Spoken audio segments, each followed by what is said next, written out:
Chapter 31. Ballad of Blood. But, I feel like you guys just wanted to kill me?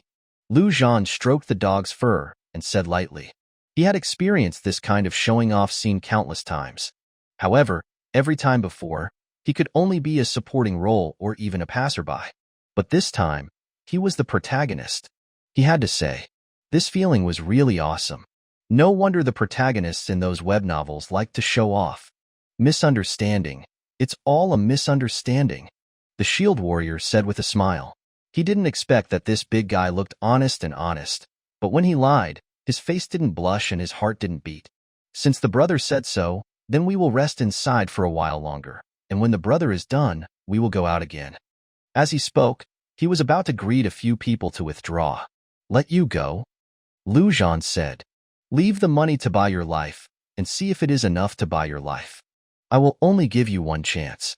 If you take out some trash to insult me, then don't blame me for taking it myself. The shield warrior's back suddenly froze in place. Although he couldn't see his face, he must be very tangled. The other four also looked at the boss. Whether to give or escape was all up to the boss. As for war? Don't be kidding, they hadn't lived enough yet. The shield warrior was extremely tangled. He was calculating how many chances he had to escape. And how should he escape? Should he sacrifice someone in the team? Or, if he bought his life, what should he take out to buy it? He had to say that he was lucky to have cleared a dungeon before, and he really had some good things. After struggling for a full minute. In the end, the idea of survival took the dominant position. The shield warrior turned around and took out something from his arms with a smile, saying, Brother, do you think this thing is enough to buy our lives? Zhan took a look. It was a piece of paper. Obviously, what the other party could take out could not be just a piece of paper. There was a high probability that it was a drawing. Naturally, Zhan couldn't take this thing in person. He moved in his heart. An undead Taurus warrior walked forward, scaring everyone. However, this Taurus warrior only took the thing from the shield warrior's hand and walked back, respectfully presenting the thing to Zhan. This made everyone extremely curious. What kind of profession was this guy? Who could make the monsters so obedient? Zhan looked at the paper in his hand as if no one else was around. Sure enough, as he expected, it was an equipment blueprint. And the introduction on this equipment blueprint was red. This showed that this was a blueprint for a red equipment, and what made him most excited was that it was a blueprint for a weapon sword. It was simply something tailored for him. Ballad of Blood, blueprint, red. Materials, 100,000 gold coins. A drop of blood essence from the bloodthirsty eye. 500 grams of Thai light stone, 500 grams of mithril, 500 grams of heavenly iron. Zhan's heart beat wildly. About a week later, a ranking list would be updated on the mobile phone. This list could also hide the name, attributes, and owner of the equipment, but it could not hide the level. He remembered very clearly that a year later, on the day he died, there were only 3 golden equipment and 7 black equipment on the equipment list. Next were 83 red equipment, and the 94th place had already reached purple equipment. That is to say, if the equipment on his hand could be made, even more than a year later, it would still be the top-level divine equipment, the kind that could show his face on the list. Such a thing appearing at this time was more bug than a hidden profession. Zhan could also guess the reason why the shield warrior handed over this thing. At this stage, many people had never even seen equipment, let alone the level of equipment, and there was no system description for these. They were all summarized by humans themselves later. So that guy didn't know the real value of this thing at all. For him, a blueprint and the materials on it were unheard of, and things that couldn't be made were just waste paper. But he wasn't really stupid either. He knew that if this thing could be made, it must be a good thing. So he took it out to buy his life. However, these materials were really deadly. The gold coins alone required a full 100,000. The others were basically dungeon products, and the most important thing was the blood essence of the bloodthirsty eye. Bloodthirsty eye, brave level monster. And not low-level monsters like goblins, Taurus, and pig heads. Zhan was looking for that thing now. It was purely an act of suicide, without any chance of winning. However, Zhan was quite satisfied with this blueprint. At least he had a goal to strive for, so he nodded and said, Okay, you guys can go. The shield warrior breathed a sigh of relief, but he also regretted it a little. From Zhan's expression just now, he could also analyze the value of the blueprint. but since it had been given away, he couldn't do anything even if he wanted to regret it. Zhan put the blueprint in his arms, and the materials needed to be collected slowly, and there was no way to rush it for a while.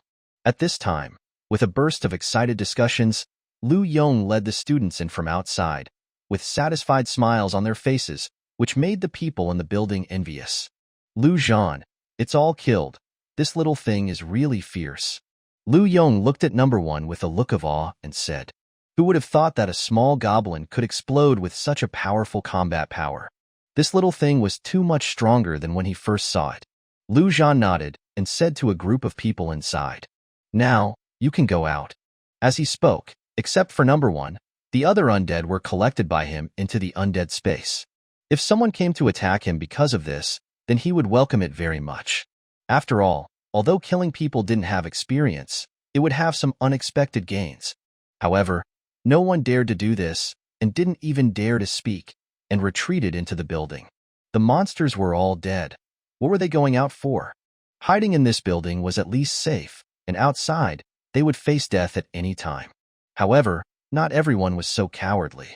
A few people with backpacks walked out, looking like people who had killed monsters.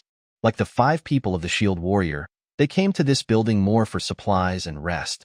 After the supplies were finished, they would naturally go out to kill monsters and level up. Obviously, these people had adapted to the rules of the Doomsday. Zhan ignored these people and took out his mobile phone and said to Lu Yong, "Teacher Lu, add a friend first. You guys rest inside first, and there will be something you need help with later." There was no phone number or QQ now, but this mobile phone came with a friend function, which was in the form app. "Okay, we are tired anyway, we are inside, and you can tell us at that time," Lu Yong said readily. "Yes, Brother Lu, just tell us anything. We will do anything." "That's right, Brother Lu's business is my business." Behind Lu Yong, those students also spoke one after another and couldn't wait to take out their mobile phones.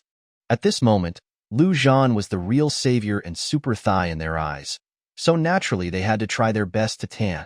Zhan didn't say anything, just waved his hand. He had seen too much of the sinister nature of people.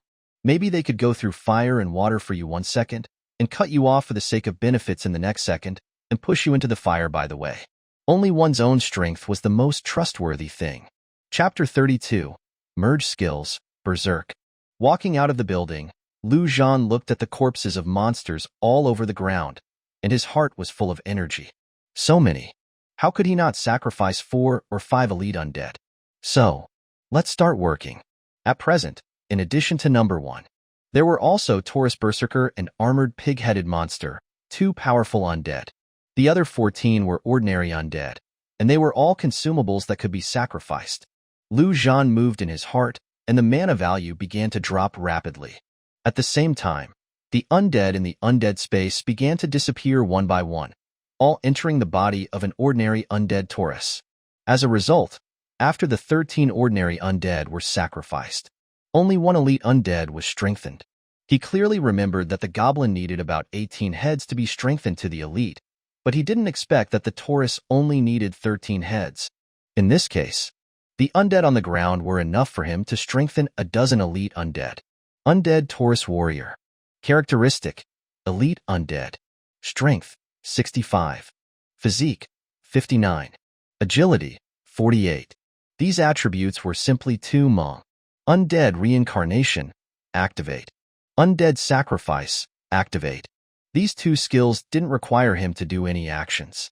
Zhan simply sat on the ground, looking at the corpses one by one, and his eyes kept flashing green.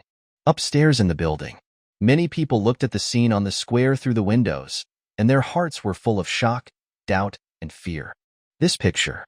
It was as if Zhan was constantly eating the corpses of monsters, strange and inexplicable. Zhan was too lazy to care about them. Seeing was seeing. Anyway, even if others saw these, they couldn't imagine how strong he really was. After a full half an hour, Zhan finally stood up. There were very few corpses left on the ground. There were a full 10 elite undead in his undead space. Under the joint efforts of these elite undead, Zhan's strength had reached 85. If he could strengthen 4 more, he could really successfully break 100. However, Zhan no longer continued. First, there were not enough corpses on the ground, and second, there was still a little guy waiting for him to strengthen. Number 1. He prepared all the remaining corpses to strengthen Number 1.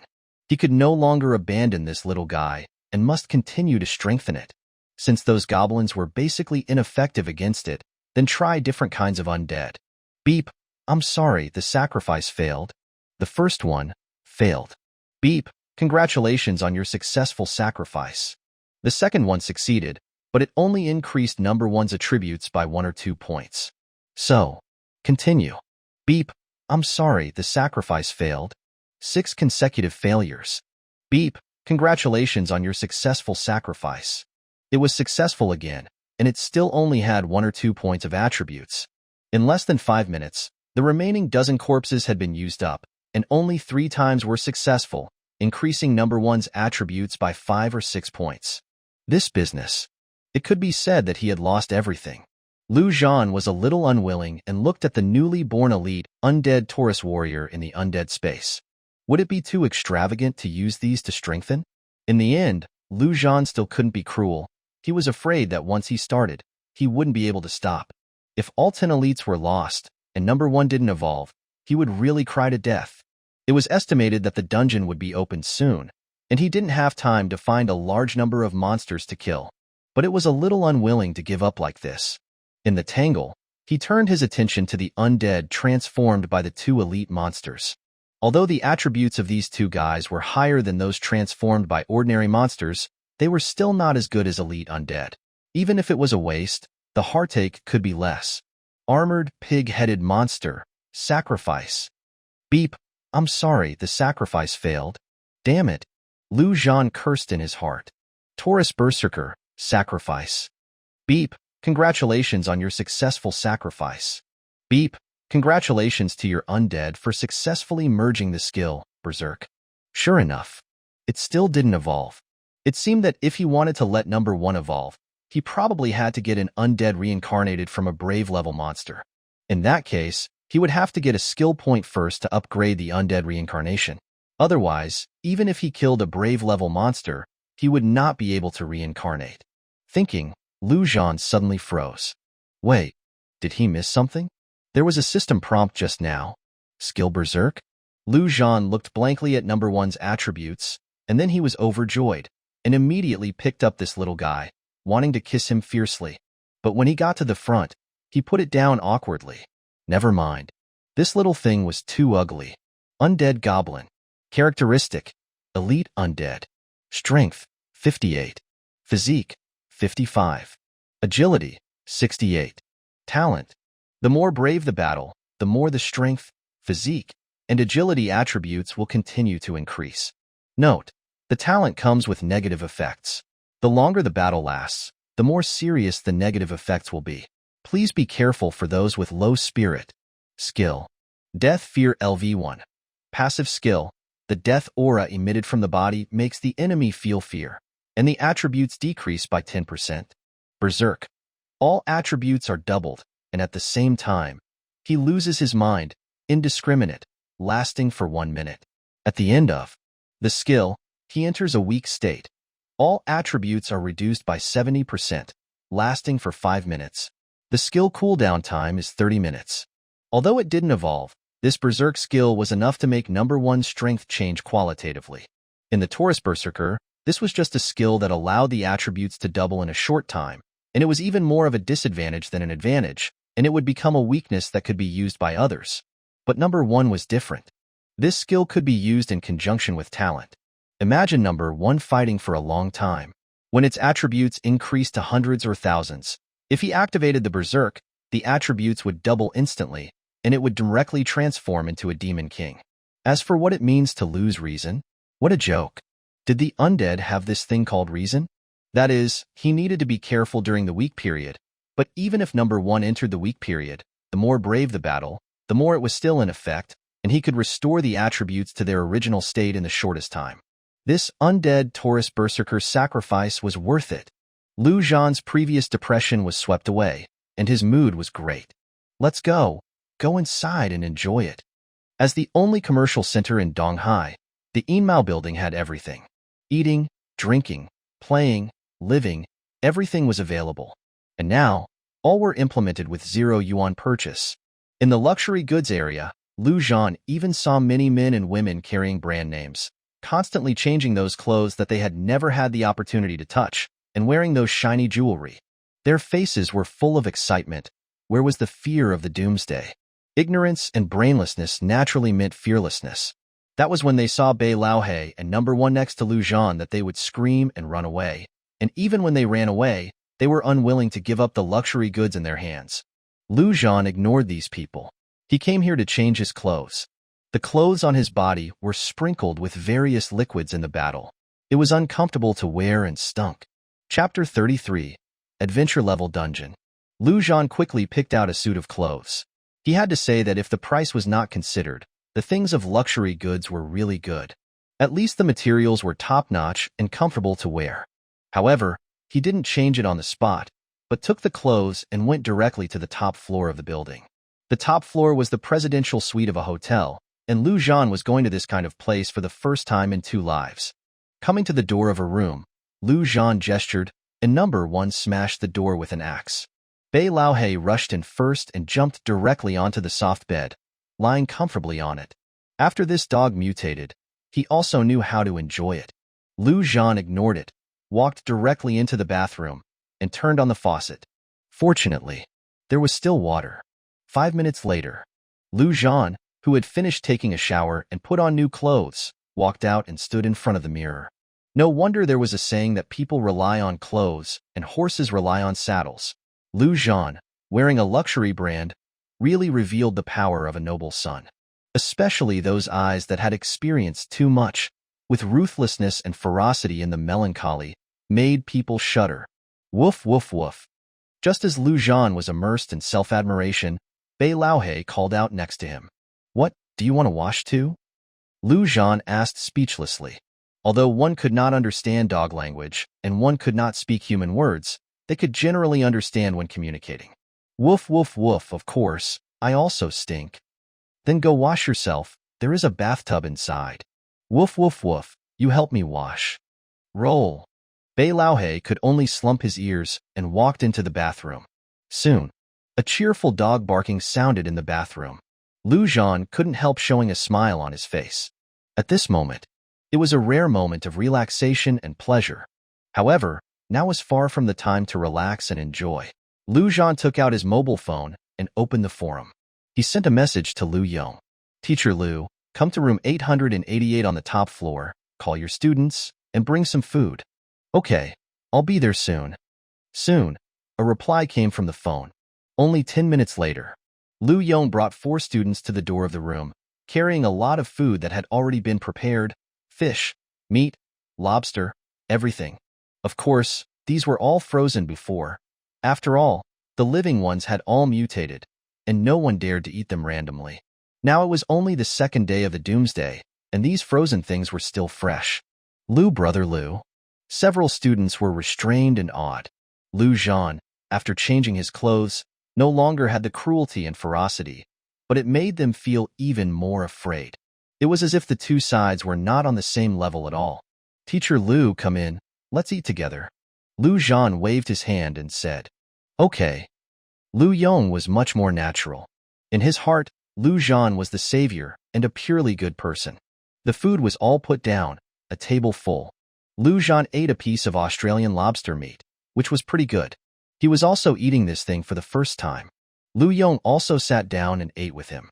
As for the other 4, they didn't have the courage and could only stand behind. Just as they were eating, a panicked yellow-haired boy suddenly ran in, panting, and said, Brother Han, there is a situation. Shut up, didn't you see Brother Lu eating? The one called Brother Han was one of the 4 students, and quickly explained. Brother Lu, I'm sorry, this is the little brother I just recruited, a little reckless. Zhan would naturally not be angry because of this, waved his hand and said, there is a situation? What situation? Faced with the boss's boss, the yellow-haired boy naturally did not dare to neglect, and quickly said, a black hole appeared in the lobby on the 1st floor. I don't know what it is. They say it seems to be a dungeon. I have seen several people go in.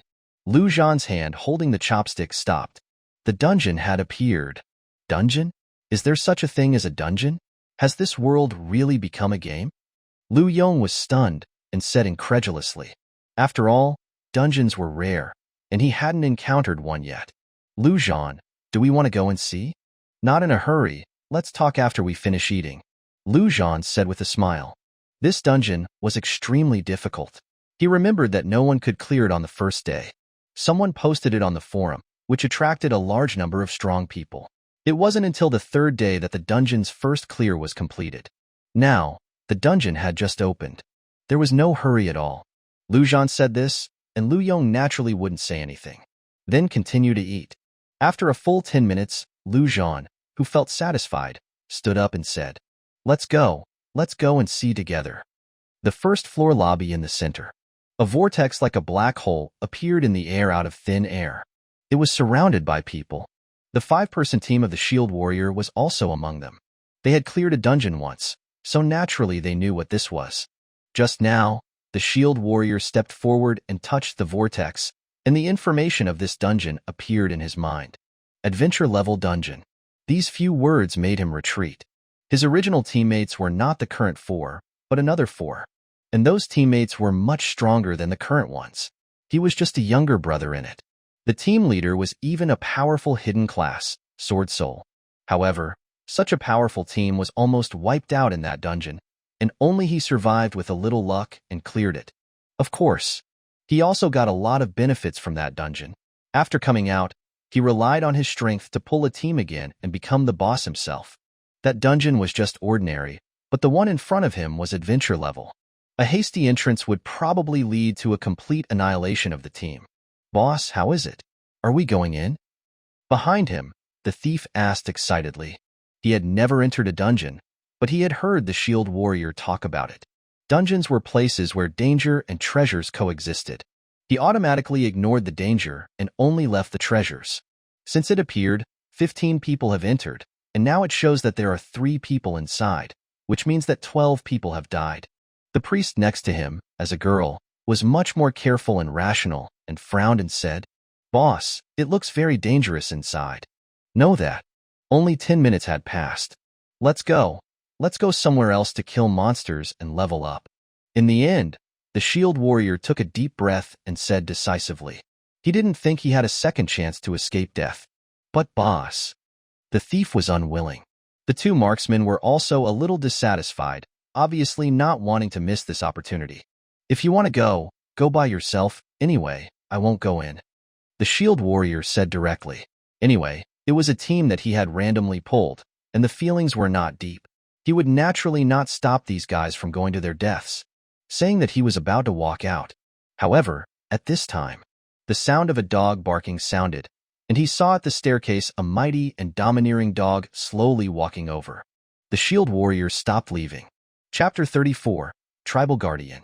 Lu Zhan gazed at the black vortex in midair, his heart filled with excitement. This is it, he thought. After all, he had cleared this dungeon once before. Most of the onlookers were the same people who had witnessed Lu Zhan's explosive power earlier. Seeing this demonic portal appear, they naturally didn't dare linger and backed away several meters.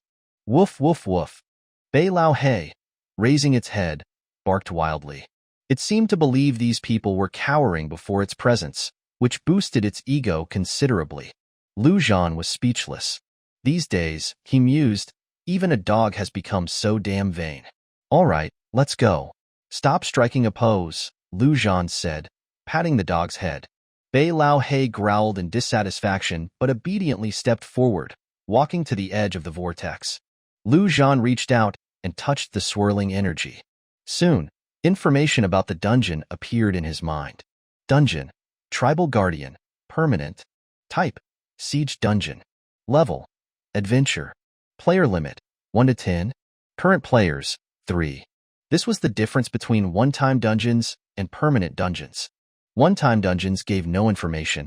Upon entry, you had only 2 choices, clear it or die. Permanent dungeons, on the other hand, only displayed information upon touch. True entry only occurred when you stepped inside. A permanent dungeon was exactly that, eternally present. After clearing it, everything inside would reset. Humans could continuously enter, repeatedly gaining experience and various treasures. Therefore, These types of dungeons were strategic resources fiercely contested by large factions. However, one rule was universal across all dungeons. Death inside was permanent. There were no do-overs. Zhan didn't immediately enter. He turned to face Liu Yong and the others. "Mr. Liu, this is what I wanted your help with." "This dungeon?" Liu Yong asked without hesitation. "Don't worry, we'll go in together and help you clear it." Behind him, his classmates echoed his sentiment. Although they hadn't entered a dungeon before, they had all played games and vaguely understood what this was. Right now, a big shot was offering to carry them through a dungeon. Who would refuse? They were practically begging to be included. Zhan shook his head. "Your strength is too weak. You'd be of little help to me inside." While the words were harsh, they were the truth. Zhan saw no need to sugarcoat them. "Ah, well." Liu Yong and the others froze, feeling awkward. Ignoring them, Zhan looked around at the onlookers who were still watching from a distance.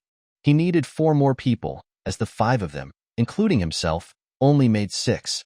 Then, he spotted someone, the shield warrior who had given him the equipment blueprint earlier. An idea sparked in his mind, and he called out, "Hey, brother, interested in entering a dungeon?" The shield warrior had been enjoying the spectacle, but he didn't expect to be directly addressed. A moment of surprise was followed by immediate understanding. It's a dungeon, after all. Having been inside once, he knew the immense benefits. To say he wasn't tempted would be a lie. But no matter how tempting, his life was more important. Now, this terrifyingly powerful individual was inviting him to go in together? It was worth a gamble. He quickly stepped forward, disregarding the fact that he was older than the other man. "Big brother, are you really taking me into the dungeon?" His 4 teammates, seeing this, anxiously called out, "Boss, take me with you. Me, and me. Together." The shield warrior ignored them, his eyes fixed on Zhan. He had no say here. "Choose 3 yourself to come with us into the dungeon." "You have 1 minute," Zhan said directly. They were all just tools anyway. To him, it didn't matter who was chosen. This shield warrior had given him such a pleasant surprise earlier. He might as well give him a little something in return. It didn't take a minute. In just 10 seconds, the shield warrior had made his choices. The rogue was immediately excluded. The reason was simple. He didn't like the guy. Despite his discontent, the rogue could only swallow his feelings. Zhan touched the vortex again. The current number of players left was only 1, the other 2 having died previously. Then, he looked at the 9 people before him and said directly, "First, I'm stating that what I'm about to say is a notice, not a discussion. So, if you have any objections, leave now. I believe many people would be willing to go in with me. Once inside, you'll also need to fight, because that's a rule.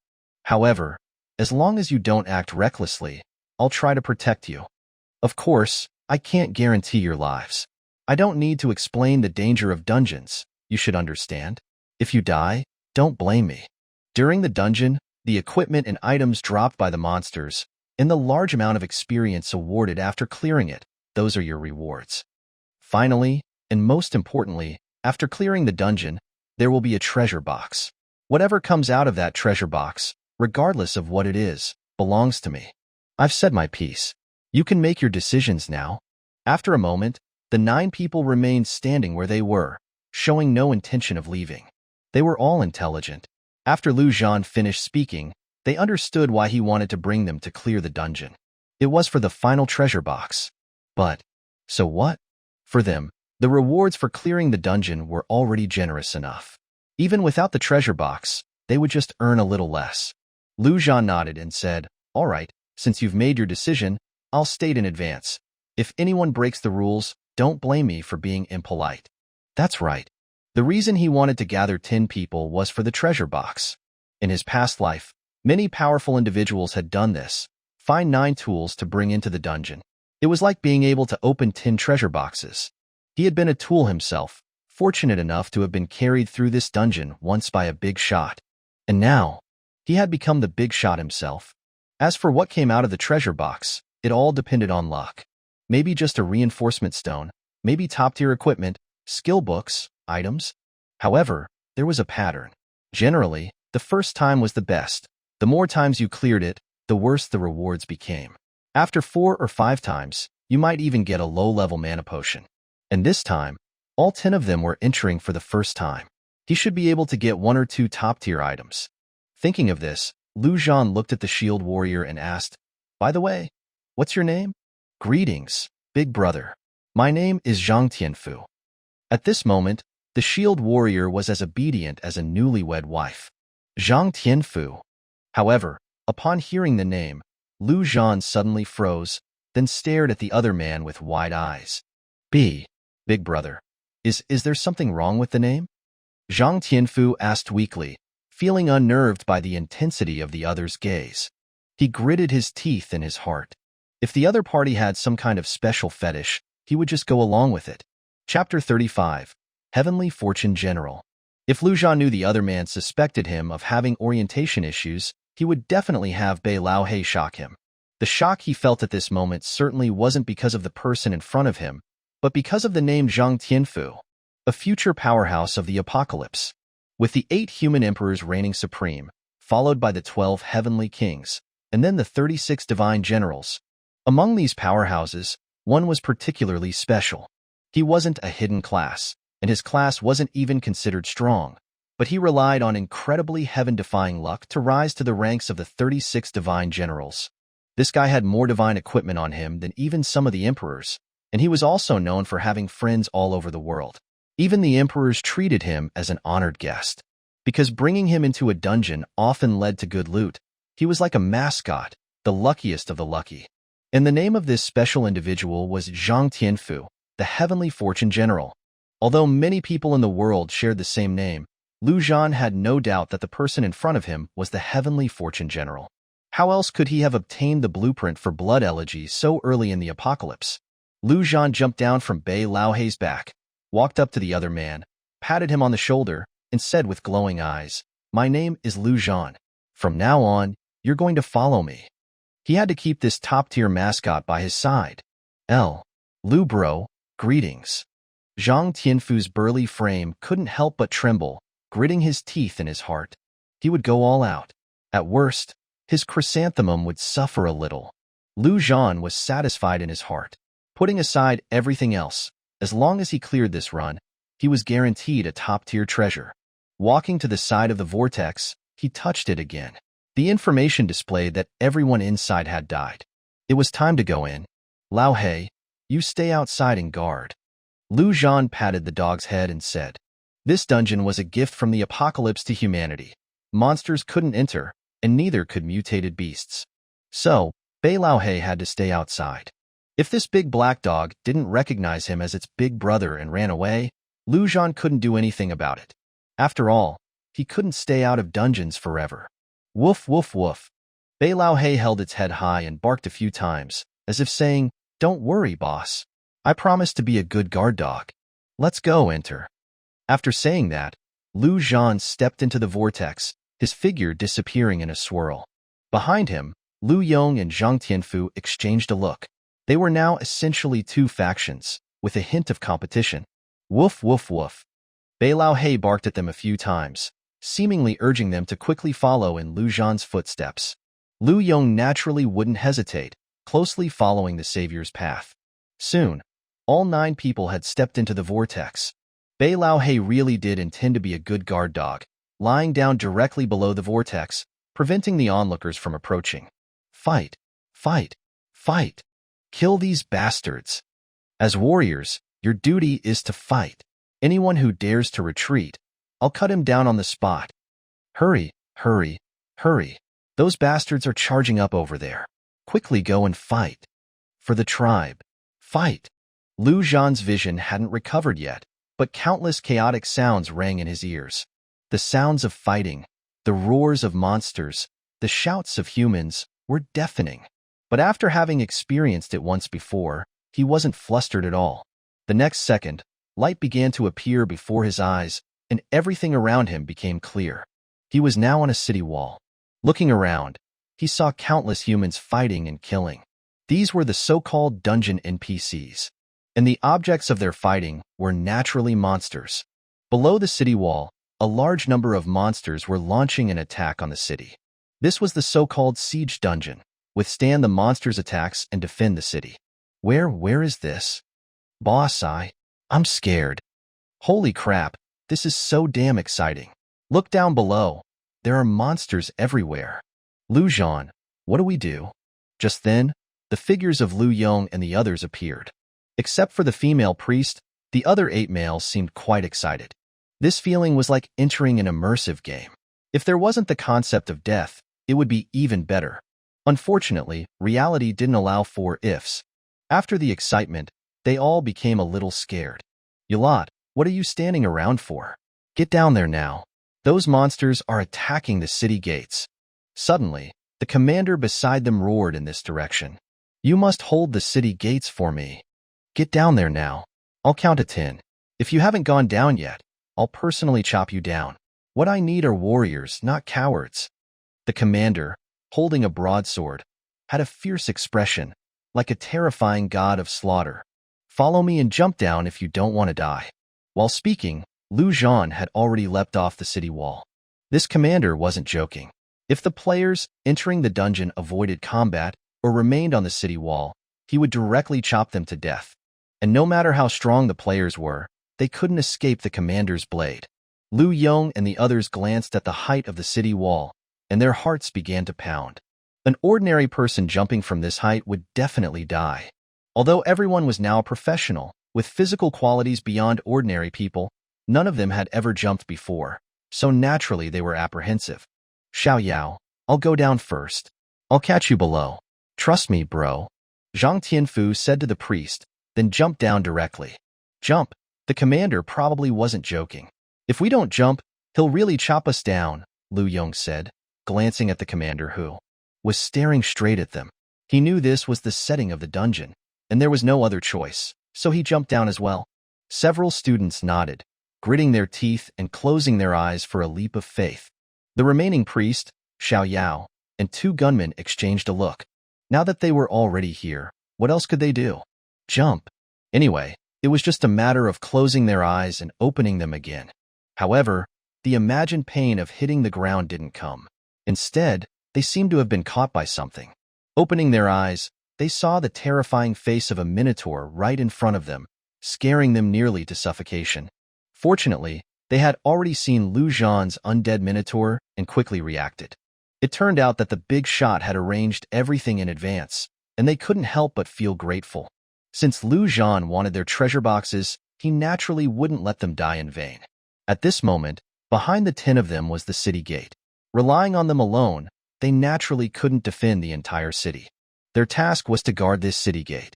In front, dozens of monsters were charging towards the city gate. These monsters were mostly ordinary, mixed with a few elites. Their races also varied, but they weren't the trash goblins. And this was just the first wave. It was obvious that they would only get stronger later. Behind Zhan, the faces of several people were already pale. If it were just them, they probably wouldn't even last through the first round. Zhan's expression remained normal. Since he dared to come in, he was naturally confident. Chapter 36, Defending the City Gate. With a thought, Zhan summoned a dozen undead creatures, forming a semicircle around the gate and the 10 of them. In this way, he had created an undead defensive line. And it was a defensive line composed of elite undead. So these ordinary monsters in the first few waves simply couldn't break through. Even if one of the defensive line fell, Zhan could immediately resurrect and replenish it. In theory, this was an unwavering defense. Number 1 and himself were roamers, going wherever they were needed. Number 1's talent hadn't been unleashed yet, so it was impossible to directly charge into the monster horde. But this kind of dungeon mode was like a cheat for Number 1. The attacking monsters would get stronger and stronger, but Number 1 would also get stronger. If there was enough time, even if the final boss was a commanding level monster, Number 1 could kill it in a berserk state. This was Zhan's confidence in clearing this dungeon solo. He had never calculated the fighting power of the 9 people behind him. They were just tools to collect treasure boxes. How much experience you can get depends on yourselves, Zhan said, then charged towards the left with his sword. There, an elite monster was charging, and it had to be dealt with first. Do your best. Brother Lu has already arranged everything for us. Zhang Tianfu couldn't help but feel a sense of gratitude. In this situation, as long as the undead defensive line in front didn't fall, they wouldn't be in danger as long as they didn't rush out to their deaths. How could he not be moved by such a considerate leader? Lu Yong had an "I knew it" expression. He had cooperated with Lu Zhan twice before. Each time, it had been thrilling but without real danger. This time was no exception. He really was the savior. For a time, the several people began to show their skills. Their goal was only one: to do as much damage as possible to the monsters. Even the priest, Xiao Yao, was using her staff to hit the monsters' heads. Of course, it wasn't without danger. While they were attacking the monsters, they were also at risk of being attacked. But with the undead blocking in front, if they couldn't dodge those attacks, then they deserved to meet Yama. In this situation, the two gunmen and one of Lu Yong's students, a fire mage, benefited the most. They just had to stand in the middle and unleash ranged damage to their heart's content. This feeling was so damn good. Everyone felt their experience skyrocketing. On Lu Zhan's side, his 80+ strength was terrifying. In less than 10 seconds, he had slain the elite monster.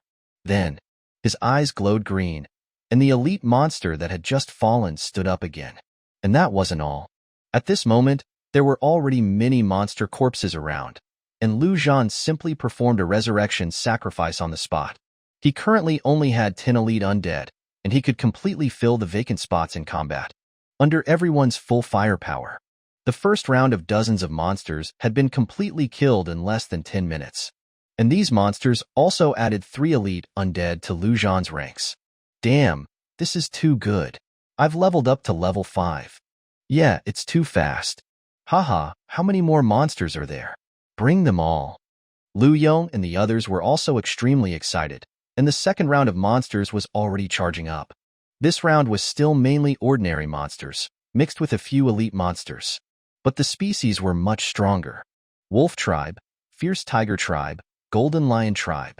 As soon as the monsters appeared, number 1 charged out of the undead defensive line, taking the initiative to attack. The more it fights, the stronger it becomes. Talent required continuous combat, so stopping now would be a huge loss.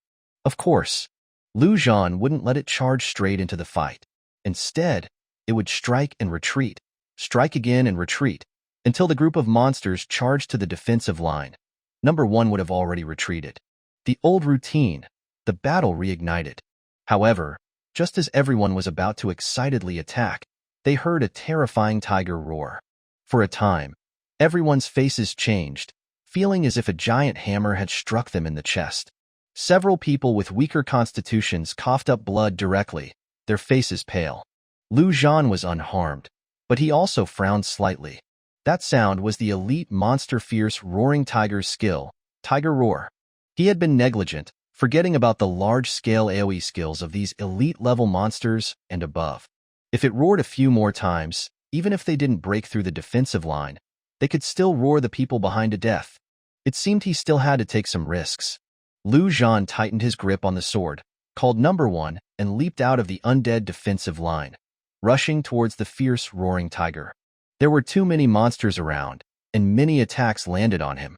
But Lu Zhan's constitution had already reached over 90, and these ordinary monsters' attacks were only ripping his clothes.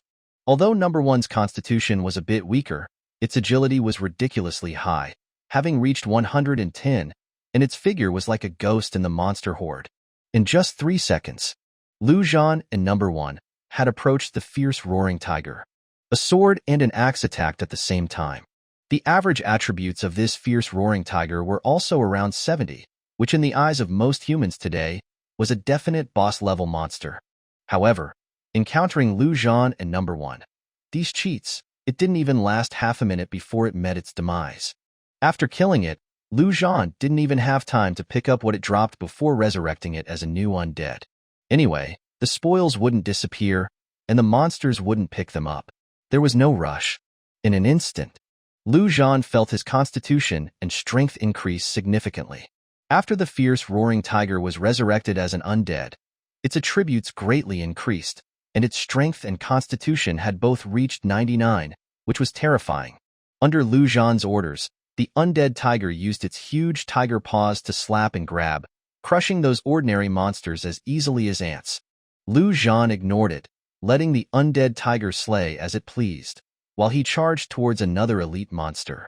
He then followed suit, killing the elite monster and resurrecting it as an undead.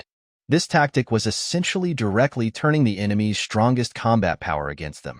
For a time, the large group of monsters became chaotic.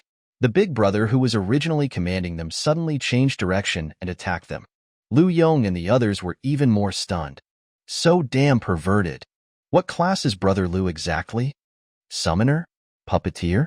Beast Master? But logically speaking, shouldn't the characteristics of these classes be relying on their minions to fight, with their bodies being weak? Why is Brother Liu himself so strong? It's simply invincible. There are no weaknesses. He alone is an army. Too strong. I feel like he can beat the 9 of us. Be confident, that minion of his can beat the 9 of us. After killing 3 elite monsters, Liu Zhan retreated back to the defensive line. Although he could still fight, there was no need. He didn't need to take action himself as long as his minions could handle it. As for number 1, it was already in a state where it could be released to roam. All 3 of its attributes had broken 100, and it was basically invincible among the current monsters. What was even more terrifying was that it didn't know fatigue.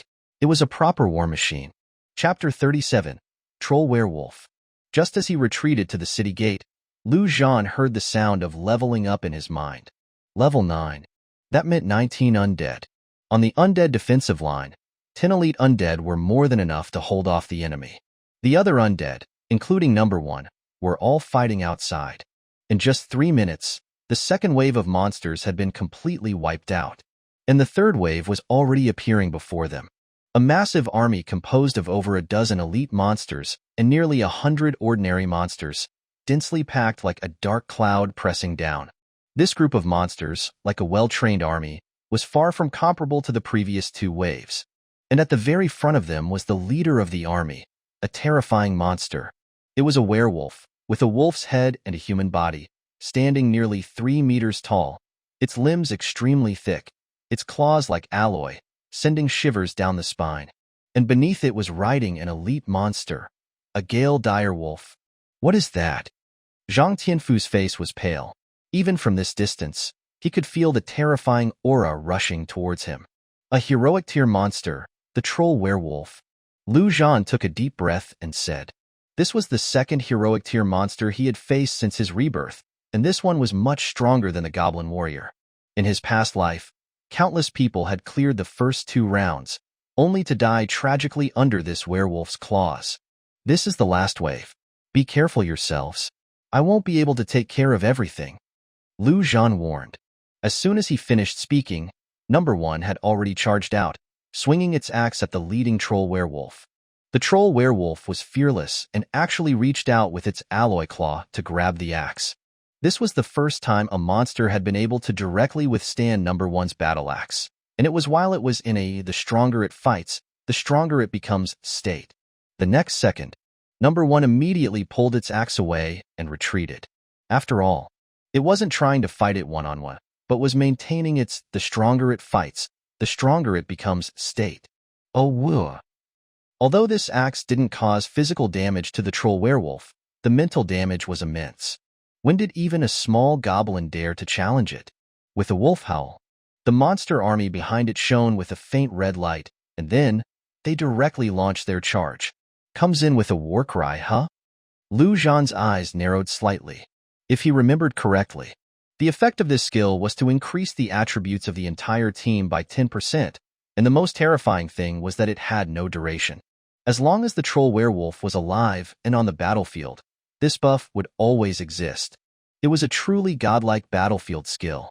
He could maybe have number 1 activate Rampage to kill the troll werewolf directly, so the buff would disappear. No. Even if number 1 could kill the troll werewolf, the difficulty of dealing with the other 100 or so monsters would be too great without it as a major combat power. He should wait a little longer. The moment he made his decision, beside Liu Zhan, all 18 undead, except for number 1, charged out and battled with the monster army. With so many monsters charging together, and with the buff, it was impossible to hold them back with just a dozen undead. Moreover, with the troll werewolf around, Liu Zhan couldn't recklessly charge into the monster horde to kill elites like he did before. That would be suicide. So, he wouldn't defend. he would just cause chaos. With Lu Zhan's current attributes, other than the troll werewolf, no other monster could pose a threat to him. It was just Lu Yong and the others who were too dangerous. The 18 undead in front couldn't possibly stop the monster army. Over a dozen were already charging towards the group. That was why Lu Zhan and number 1 hadn't charged up. You guys, don't run too far. I can't kill them all. I'll let some weaker monsters come over. Lu Zhan instructed, then thrust out with his sword, casually blowing the head off a monster charging in the front. Beside him, number 1 was even more brutal, swinging its axe, one monster per swing. But no matter how fast the two of them killed, they couldn't instantly kill over a dozen monsters. Soon, 2 or 3 monsters charged towards Lu Yong and the others. Get ready to fight. Xiao Yao, stand at the back. Xiao Li and Xiao He, output at full power. Zhang Tianfu, after all, was someone who could be a team leader, and his combat strength was quite fierce. He blocked directly in front with a shield. 2 monsters actually charged at the shield. It was the classic shield warrior skill, taunt. But before the 2 gunmen could react, Lu Yong's giant sword had already arrived, unleashing a flurry of attacks on the 2 monsters. In just 5 seconds, Lu Yong had already killed 1 monster. Zhang Tianfu raised his eyebrows slightly, not expecting this guy's fighting power to be so fierce. Nice cooperation, Lu Yong said while attacking the other monster. The strength of the 2 of them was definitely among the strongest among humans today. It was just that Lu Zhan's performance was too abnormal, which made them seem weak in comparison. At the moment, under the cooperation of the 2, killing ordinary monsters was considered easy. Lu Zhan didn't pay attention to them. He needed to kill the monsters charging up and constantly resurrect undead, always maintaining the state of 19 undead, so his mind was highly concentrated. Just then, the troll werewolf roared again. Immediately after, 5 elite monsters actually formed an encirclement, charging towards Lu Zhan. The heroic tier troll werewolf had considerable intelligence and knew how to deploy some simple tactics. In its view, it was Lu Zhan who was constantly controlling its soldiers, so he had to be dealt with first. As for itself, it still upheld the principle of not acting unless its subordinates were dead, riding the Gale direwolf and sitting in the rear. Lu Zhan tightened his grip on the sword and ran. If he was trapped by 5 elite monsters, even he would be in danger. In this situation, he naturally couldn't be stupid enough to face the enemy head-on, so he ran. As for Lu Yong and the others, he couldn't take care of them anymore. The 5 elite monsters received the orders of their leader and chased after Lu Zhan relentlessly, which was exactly what Lu Zhan wanted. As long as Lu Zhan wasn't caught, these 5 elite monsters would be pinned down by Lu Zhan alone. The next second, the slowest of the 5 elite monsters suddenly felt darkness before its eyes as an axe slammed down on its head. It was number 1. This monster was busy chasing Lu Zhan and had no defense against anything else, so half of its head was chopped into by the axe. Number 1 didn't stop, pulled out the axe, and Khan dropped it again. This axe directly split the other's head in half, and it died. The other 4 elite monsters naturally saw number 1 and stopped. Hesitating between the leader's command and their instinct, they ultimately ignored number 1 and continued to chase after Lu Zhan. It had to be said, in the apocalypse, the biggest advantage of humans wasn't their classes or dungeon equipment, but their intelligence. If these low-level monsters weren't so universally stupid, there would be no chance for humans. And so, number 1 killed 2 more elite monsters in succession. The commander, Troll Werewolf, finally saw what was happening and roared again. The remaining 3 elite monsters quickly stopped and pounced towards number 1. Lu Zhan didn't pay attention to them. Anyway, with just these 3, they couldn't pose a threat to number 1. During his escape just now, over a dozen of his undead had been killed, and he urgently needed to replenish them. Chapter 38, Level 10. How? Just then, Lu Yong's painful roar echoed from the city gate. It turned out that one of his students had half his body bitten off by a direwolf, leaving a bloody mess. On the other side, among the people Zhang Tianfu had brought in, a gunman had also fallen to the ground, motionless. This was inevitable. With their strength, if it weren't for Lu Zhan, they would have been wiped out in the first wave. But now that Lu Zhan had freed up his hands, he naturally couldn't ignore them and led 5 undead over to help, finally resolving the crisis temporarily. However, losing 2 treasure boxes had already made Lu Zhan extremely distressed. He glanced at the situation on the field at the moment. On number one's side, it had already killed 2 more elite monsters, and only 1 remained, which should be about the same. Also, the undead he was constantly resurrecting had consumed most of those monsters. It was time. A thought ran through Lu Zhan's mind. Number 1 actually abandoned that elite monster and charged towards the troll werewolf like a lightning bolt. The troll werewolf naturally saw this, and its sharp wolf claws reappeared, slashing out fiercely towards the air. With a ding, the wolf claws grabbed number 1's battle axe again. But this time, the troll werewolf was shocked to find that its wolf claws were showing signs of breaking. Had the strength of the thing in front of it suddenly become stronger? However, the next second, the Gale direwolf beneath it opened its mouth, and a wind blade flew out instantly, heading towards number 1's hands holding the axe. The Gale direwolf was not just a mount, but was also a powerful elite monster. Number 1 leaped up, and while pulling out its axe, it chopped downwards, directly cutting the wind blade apart. The troll werewolf couldn't possibly stop moving, and its claws slashed out fiercely. But number 1's figure had long since jumped into the air, causing this claw strike to miss completely. Before it could react, number 1's axe had attacked again, chopping on its shoulder, then without stopping, pulling out the axe and jumping to the other side. Goblins were agile monsters that excelled in speed, and at this moment, number 1 was pushing its speed to the extreme, constantly spinning, jumping, and attacking around the troll werewolf. Roar! The troll werewolf roared angrily. This thing also had a title, called the Undying Werewolf, because it had an extremely perverted passive skill, super healing. Any wounds it received could heal quickly in a short amount of time, the speed of which was outrageously fast, and the damage number 1 inflicted wasn't even as fast as it could heal. The most outrageous thing was that there were no so-called weak points on its body. Even if its head was chopped off, or its heart was pierced, it could recover directly. This undying werewolf belonged to one of the monsters that many humans didn't want to face in the early stages of the apocalypse. It was too damn hard to kill. Often, you would be exhausted, but this thing would still be unscathed. And the only way to kill it was to force it to death with terrifying damage that far exceeded its healing speed. But how easy was that? After all, the troll werewolf wasn't a stationary target and wouldn't obediently stand still and let you do damage.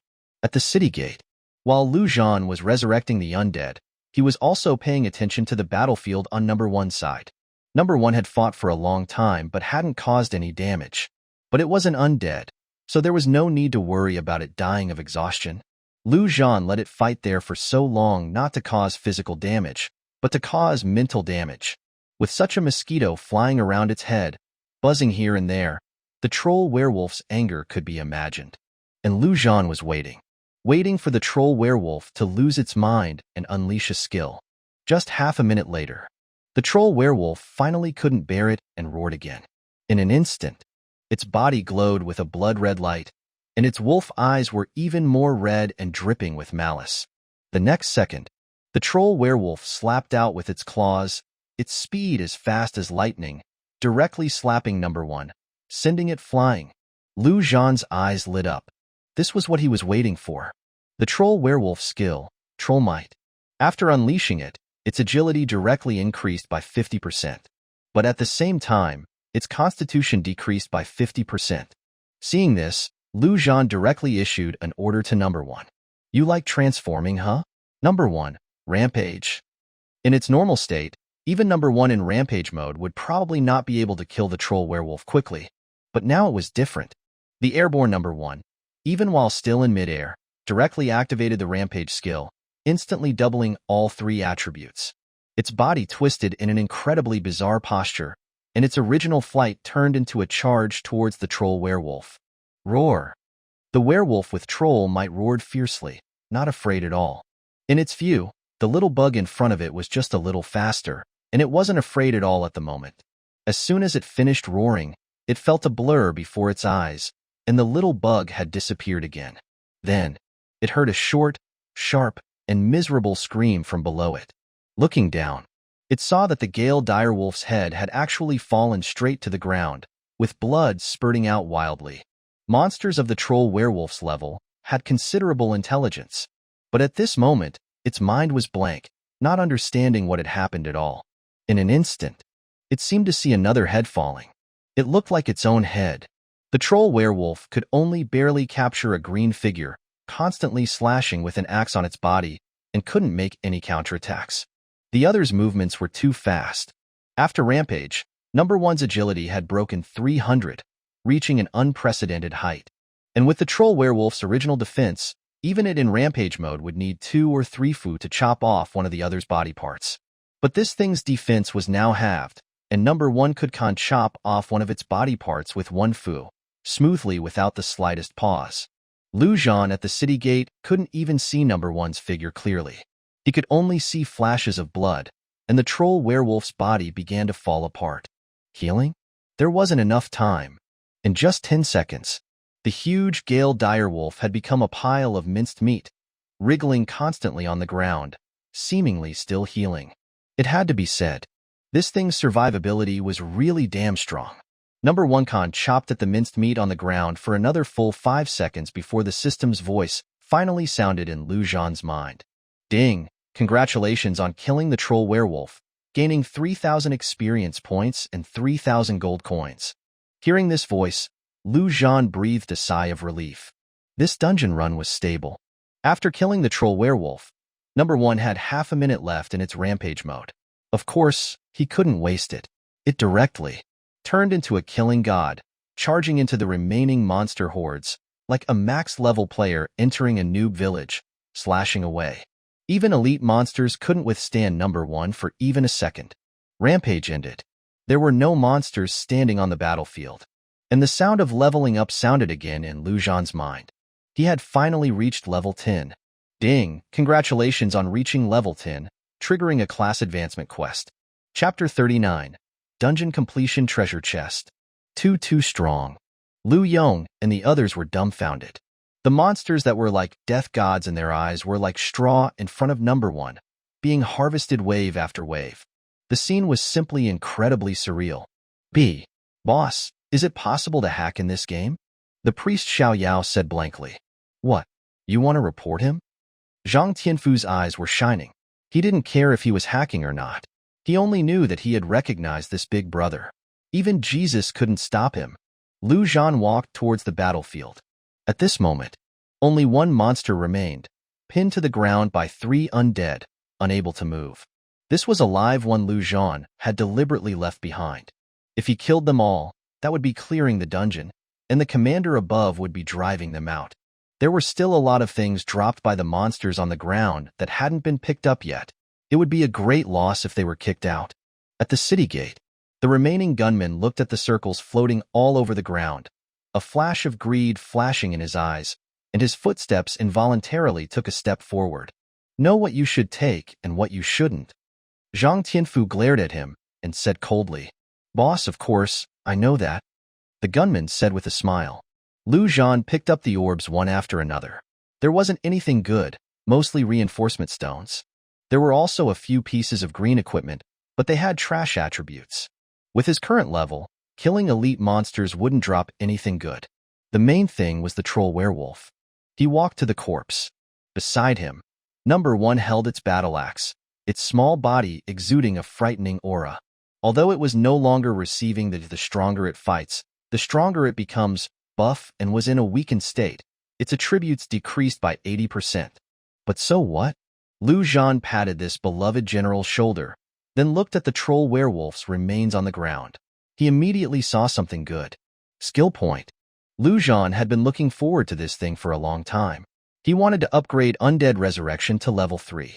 That way, he could resurrect heroic tier undead. Unfortunately, the troll werewolf's corpse had turned into a pile of mud, so it probably couldn't be resurrected. Otherwise, this one undead would probably have given him a dozen attribute points. Without hesitation, Zhan directly used the skill point, adding it to Undead Resurrection. Then his eyes glowed green. Sure enough, as he expected. No reaction. He sighed in disappointment and looked at the other orbs. He actually saw a beating heart. Even with Zhan's knowledge from 2 lifetimes, he had never seen this thing. He pinched the orb. Soon, the heart's information was revealed. Troll heart. Consuming it will grant the power of troll might. Seeing this, Zhan was really in trouble. Troll might. Who knew what that was?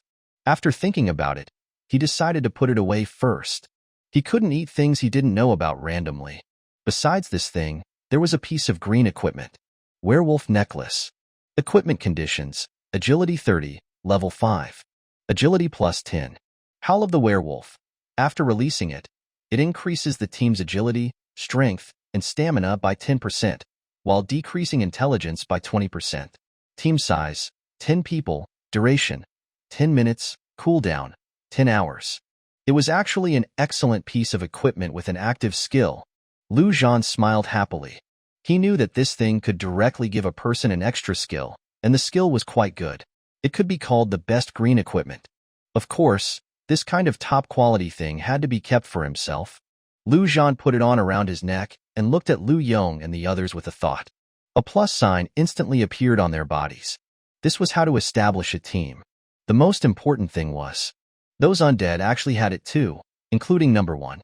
This meant that Zhan could directly form an undead team, giving them a 10% attribute boost. As for the 20% decrease in intelligence, 4 undead and mentally retarded mages. What was the use of intelligence? After picking up everything, Zhan walked back to the city gate, issuing a command at the same time, letting the undead end the life of the last monster. Then, he collected all the undead back into the undead space. The next second, the system's voice sounded in his mind. Ding! Congratulations on clearing the Tribe Guardian dungeon. Because you are the first humans to clear this dungeon, the rewards are doubled. Ding! Congratulations on receiving 5,000 experience points and 5,000 gold coins. Ding! Congratulations on obtaining a dungeon completion treasure box. Ding! The dungeon will restart in 3 minutes. Please be prepared to leave. Ding! Congratulations on leveling up to level 11. The Troll Werewolf's experience plus the completion experience directly made him level up again. It was simply the best. But these rewards were just a small bonus. The real prize was in the back.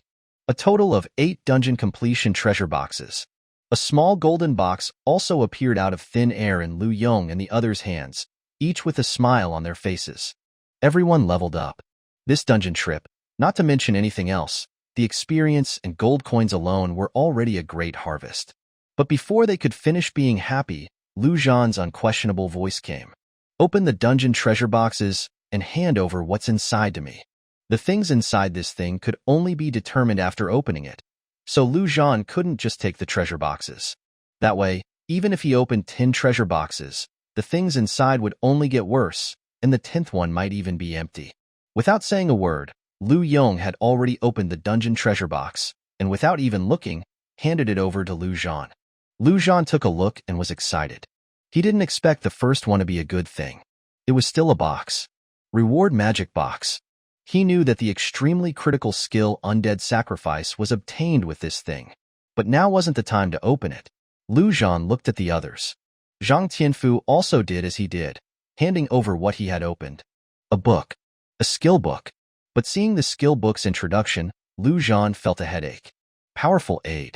Learning conditions. Level 7. Professional attribute. Defense. After releasing it, it will open a halo. When teammates exist within the halo, it will enhance the team's constitution. The more teammates, the more constitution is enhanced. The halo's range grows with the professional's level. This was obviously a defensive skill. Wasn't it tailored for Zhang Tianfu? No wonder he was a heavenly general. Even the things he opened were beneficial to him. Zhan had already decided to take this deputy. The skill book had to be returned to him. The third. One of Lu Yong's students opened the treasure box, looking miserable, and said weakly, Lu bro, sorry, I only opened this. A reinforcement stone. It had to be said. This luck was really heaven-defying. It's nothing. Zhan took the reinforcement stone and didn't say anything. He couldn't blame others for luck. But when another person handed him another reinforcement stone, Zhan couldn't hold back anymore. Was this playing with him? Lu bro, I don't know if this thing is good. Just then, the priest Xiao Yao's weak voice came, and at the same time, she handed over a ring. Chapter 40. Storage Ring. With just one glance, Zhan couldn't take his eyes off it. The ring style was quite special, and there was only one type of ring with this style. Storage Ring. Although he didn't know the level of this storage ring, Even the lowest level one was a rare treasure. In his past life, storage rings were the symbol of the strong. If you weren't strong enough to wear this thing, then just wait to be killed and robbed. There was no way. This ring was too precious, enough to arouse the desire of a large number of strong people. And its style was too special. There was no hiding it. So the best way for the weak to get this thing was to sell it to the strong, or directly offer it to the strong in exchange for protection. Zhan didn't expect. The heavenly fortune general hadn't given him a surprise, but this little girl had. Good, very good. Zhan didn't hide his inner joy and took the ring over. As the unquestionable absolute controller, there was no need to hide anything. Intermediate storage ring contains a 100 square meter other dimensional space. It was actually an intermediate one. 100 square meters was enough to put down a lot of things. Zhan happily put the ring on, but suddenly thought of something, took out a skill book from the backpack he had been carrying, and handed it to the priest Xiaoyao. Take it, this thing is for you. Thank you, Lu bro, Xiaoyao said excitedly. She only knew one low-level healing spell that was given to her. This was the first time she had received a skill book. Lu bro, sorry, I only opened this. At this time, a ashamed voice sounded from the side. The gunman was holding a reinforcement stone in his hand and handed it over. Zhan took the reinforcement stone and looked at him with a smile that wasn't a smile and said, "Are you sure that's what you opened?" Lu bro, I wouldn't lie to you. It really is this. I'm too unlucky. I can't help it. The gunman explained with a sincere face. The next second, a flash of sword light passed. The gunman's eyes widened in anger, and he tightly covered his throat with his hands, blood constantly gushing out from between his fingers. He fell straight to the ground and didn't move. I hate people lying to me the most, Zhan said lightly, wiping the blood from his sword. Then, he bent down and took something out of the gunman's arms. A skill book. Elegant revolver. It was obviously a gunman's skill. No wonder this guy wanted to keep it for himself. Even if Zhan didn't use this thing, he could sell it for a good price. During this process, no one dared to speak. Even the gunman's boss, Zhang Tianfu, only sighed. He had already warned the guy. So, there was one last one left, who was also a student Lu Yong had brought out. The reason this guy was left to last, of course, was because he had some ideas. However, after experiencing the gunman's fate, that idea completely disappeared, and he obediently offered his item. It was actually a mask. Disguise mask. After putting on the mask, you can disguise yourself. The mask can store a maximum of 3 appearance templates. This thing was not bad. Simply put, it could change your face, but it probably couldn't change your body shape. But it would be convenient to do some shady things in the future. So, all 7 treasure boxes had been collected. As for Zhan's own, he wasn't in a hurry. He would think about it later. Just then, Zhan suddenly thought of something, ran back to the battlefield, picked up the troll werewolf's pile of lawn meat and threw it into the storage ring. There was no time flow in the storage space. Whether it was corpses or food, it wouldn't rot inside. He hadn't thought of it before. Now that he had this storage ring, he realized that he still had a little brother outside. This was a powerful heroic tier monster, although it couldn't be resurrected as an undead, but he could take it back to give the big black dog a hearty meal. Just after he finished cleaning up, he felt darkness before his eyes. The dungeon was completely closed. Half an hour ago, while Zhan and the others were fighting fiercely in the dungeon, an uninvited guest came to the Silver Trade Building. To be precise, it was one beast. Donghai City had a National 5A level scenic spot, Donghai Wildlife Park, which was considered the most famous tourist destination in Donghai. Dawang was a Siberian tiger in this zoo, and it could be considered a celebrity animal. As the largest tiger in the zoo, it weighed 280 kilograms and was 2.8 meters long. Everyone who saw it had to say it was majestic and magnificent. In the past, Dawang's mind was blank, eating and sleeping every day, and performing meat eating for tourists. It didn't know what happiness or sadness was. It just lived like that. Until that day, countless green babies rushed into the zoo. That's right. Those goblins were babies in its eyes. The worst thing was, those babies were holding knives and wanted to chop it. Dawang immediately slapped one to death. It was hungry, so it ate it unceremoniously. As a result, at that moment, a strange energy entered its body. Its mind was like being illuminated by a ray of sunshine, dispelling the blankness. Dewang understood many things. It understood that its name was Dewang, and it understood the meaning of eating, sleeping, and shitting. And the most important thing was that eating these babies would make it stronger. So, it began to hunt these babies constantly. 1, 2, 3. Later, it felt that these things tasted too fishy and had a poor texture, and thought about whether it could be cooked before eating. It opened its mouth but couldn't spit out fire. But it accidentally discharged lightning. Although the effect was a little worse, lightning could also cook them, and Dewang didn't mind. It was better than eating them raw. As it ate, it found that other animals were robbing it of its food. The lion on the east side, the bear on the right, the panda on the west side. How could it allow that? Who dared to rob it? It would just shock whoever dared to. As it shocked, those competitors begged for mercy and wanted to be its subordinates. What could it do? If it received subordinates, it received subordinates. It was good to be a boss. It didn't have to find food itself. Its subordinates would bring food to its mouth. In this way, it became the boss of the zoo. Then, after a day of living a life where it didn't have to lift a finger, Dewang suddenly felt that this kind of life was wrong. This was the life of a pig. It was the king of beasts. How could it be so decadent? Therefore, Dewang walked out of the zoo. In human terms, this was called a personal expedition. It not only wanted to be the king of the zoo, but wanted to be the king of the world. Then it would start by conquering this city. Along the way, Dewang found a lot of new ingredients: cows, pigs, wolves. This made it very happy. It walked and ate. It was a pity that it hadn't met any ideal subordinates. Those animals were too weak. It couldn't stand them. As for humans, it didn't like them even more and even ate a few. It had to be said. They tasted terrible. Unconsciously, Dewang wandered to the vicinity of the Silver Trade Building, but it didn't expect that there would be no food here. Just as it was about to leave, it suddenly sensed a special energy. Lightning energy. It was the king of lightning, so it was naturally very curious and swaggered into the gate. What is that? Holy crap, run, run. Hurry, what are you waiting for? Kill it and Ball get equipment. Let's go together. A crowd of humans' noisy voices rang into Wang's ears, and it directly impatiently shook its tail.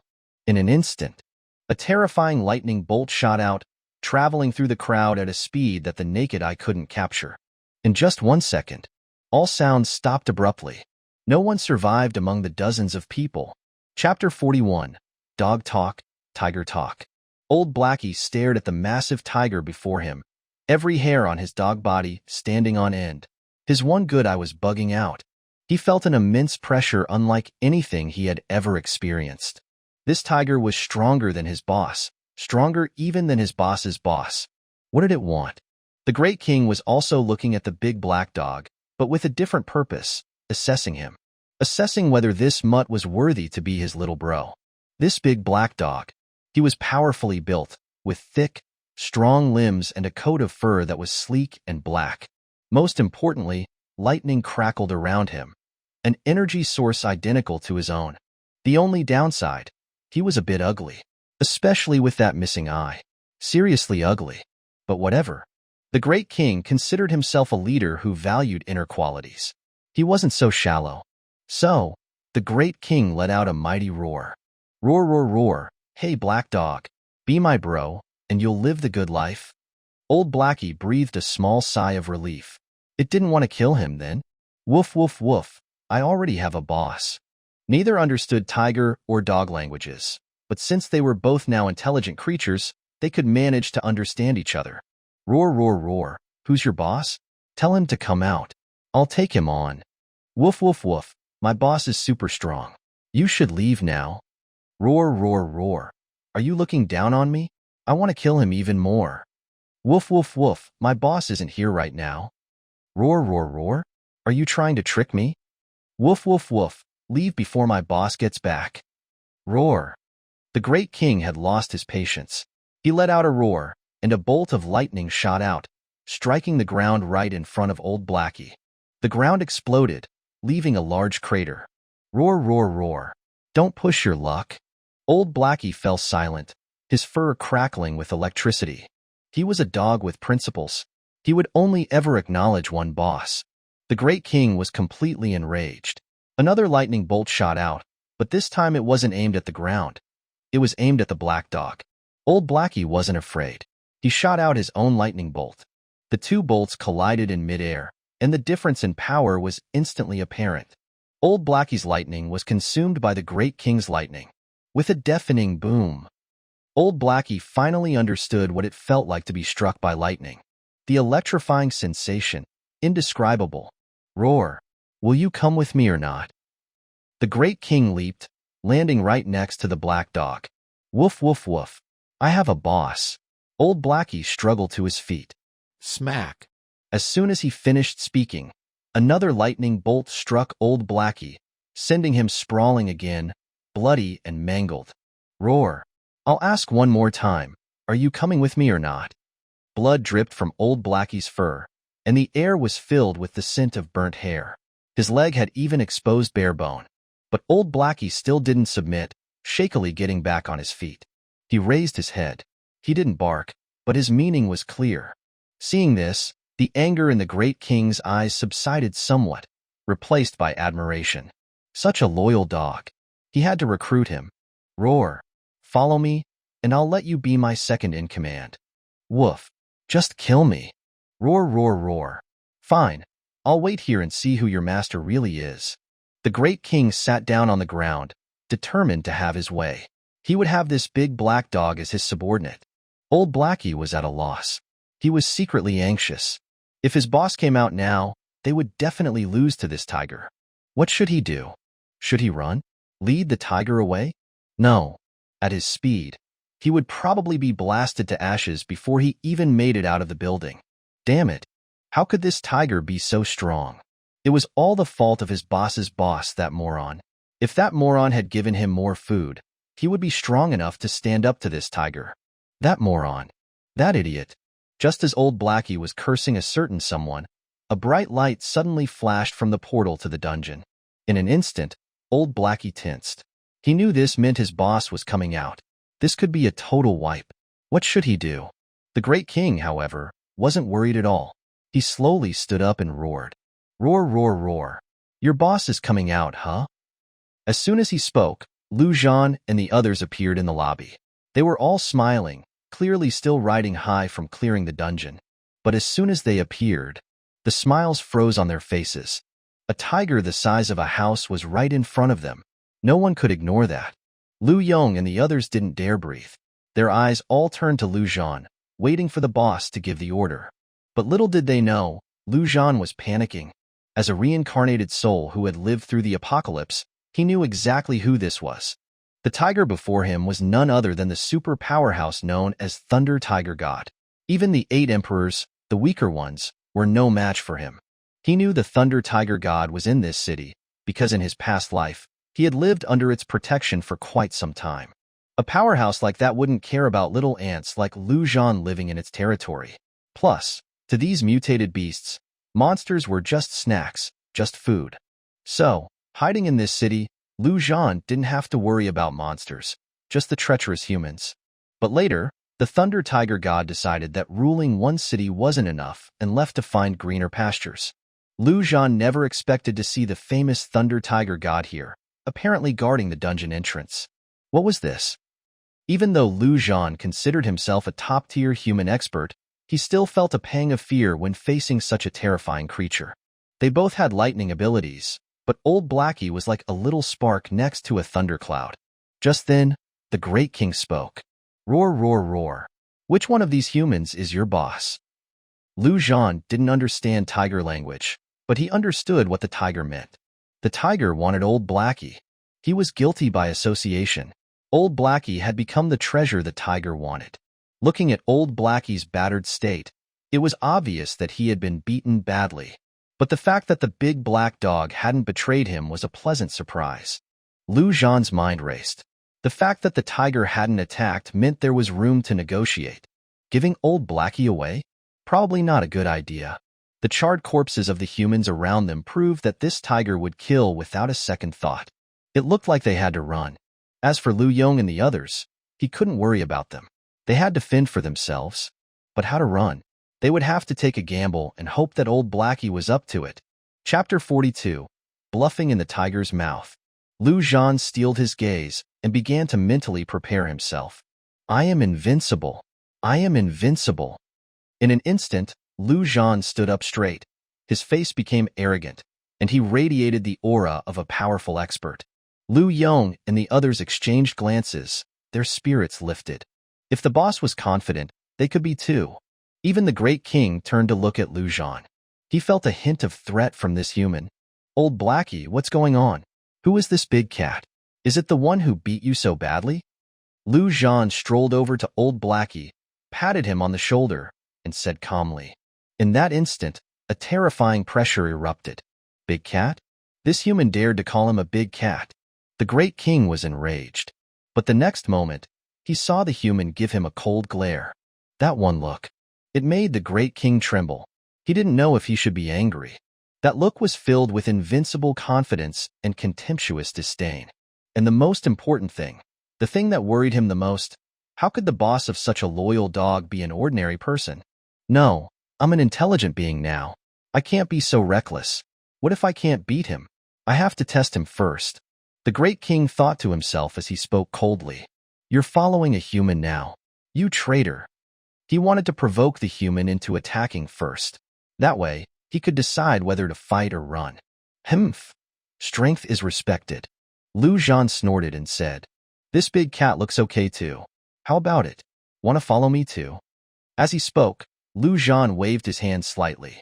A pile of meat appeared in front of Old Blackie. I brought you takeout. Eat up. Get stronger, so you won't be bullied by a big cat like this. Old Blackie's eyes lit up. This meat smelled amazing. When did his boss's boss get so generous? He couldn't care less. He devoured the meat in big mouthfuls. The Great King's eyes became more cautious. He didn't see where the human had gotten the meat. What kind of trick was that? Seeing the tiger's expression, Lu Zhan knew he had intimidated the other party. These evolved beasts were intelligent, but not as cunning as humans. Sometimes their intelligence became a burden because they thought too much. If they were real beasts, they wouldn't think at all. They would just charge. As Old Blackie devoured the demonic troll wolfman's meat, his wounds rapidly healed before their very eyes, a speed that was completely beyond normal. Lu Zhan was ecstatic. Good heavens! Did the big black dog absorb the demonic troll wolfman's healing abilities? That would be incredible. How about it, big cat? Follow me, and you'll live the good life. Lu Zhan watched Old Blackie while looking at the Great King. The Great King roared, righteously expressing his disinterest. Fine, whatever. I already have the big black dog. Lu Zhan acted indifferent, but inside, he was cursing. Why wouldn't this tiger leave? After a few moments, Old Blackie, having devoured most of the demonic troll wolfman, was fully healed. He even looked stronger, clearly a level above before. He glared challengingly at the tiger, clearly still angry about being beaten up earlier. Lu Zhan was alarmed. This stupid dog couldn't actually be thinking about attacking, could he? He quickly said calmly, Let's go. Let's go kill monsters somewhere else. There was no choice. If the tiger wouldn't leave, then they would. He jumped on Old Blackie's back, telling him to head for the door. Lu Yong and the others quickly followed. With Lu Zhan gone, they were just ants in the tiger's eyes. Staying meant suicide. As they reached the door, they all breathed a sigh of relief. The pressure from that tiger had been terrifying. But the next moment, Lu Zhan's expression changed and he shouted, Run! As soon as he spoke, he grabbed Zhang Tianfu and Old Blackie transformed into a bolt of lightning, speeding away. Lu Yong and the others reacted quickly, running as fast as they could. As they ran, a bolt of lightning struck the spot where they had been standing. It turned out that the tiger, seeing Lu Zhan and the others moving away, thought that even if he couldn't win, he could at least run. So, he couldn't resist and decided to test them with a lightning attack. Thankfully, Lu Zhan hadn't let his guard down and was watching the tiger. He ran as soon as he noticed something was wrong. Roar! Seeing this, the Great King knew he had been tricked. He was filled with rage. Lightning crackled around him as he chased after Old Blackie. At the entrance, Lu Yong and the others trembled.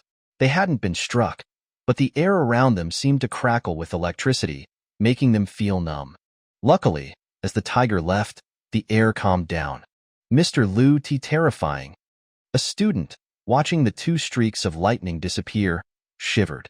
Liu Yong's eyes were filled with awe, but even more with fighting spirit and responsibility. If he wanted to achieve world peace, the burden on his shoulders was even heavier. On the other side, the priest, Xiao Yao, was dumbfounded.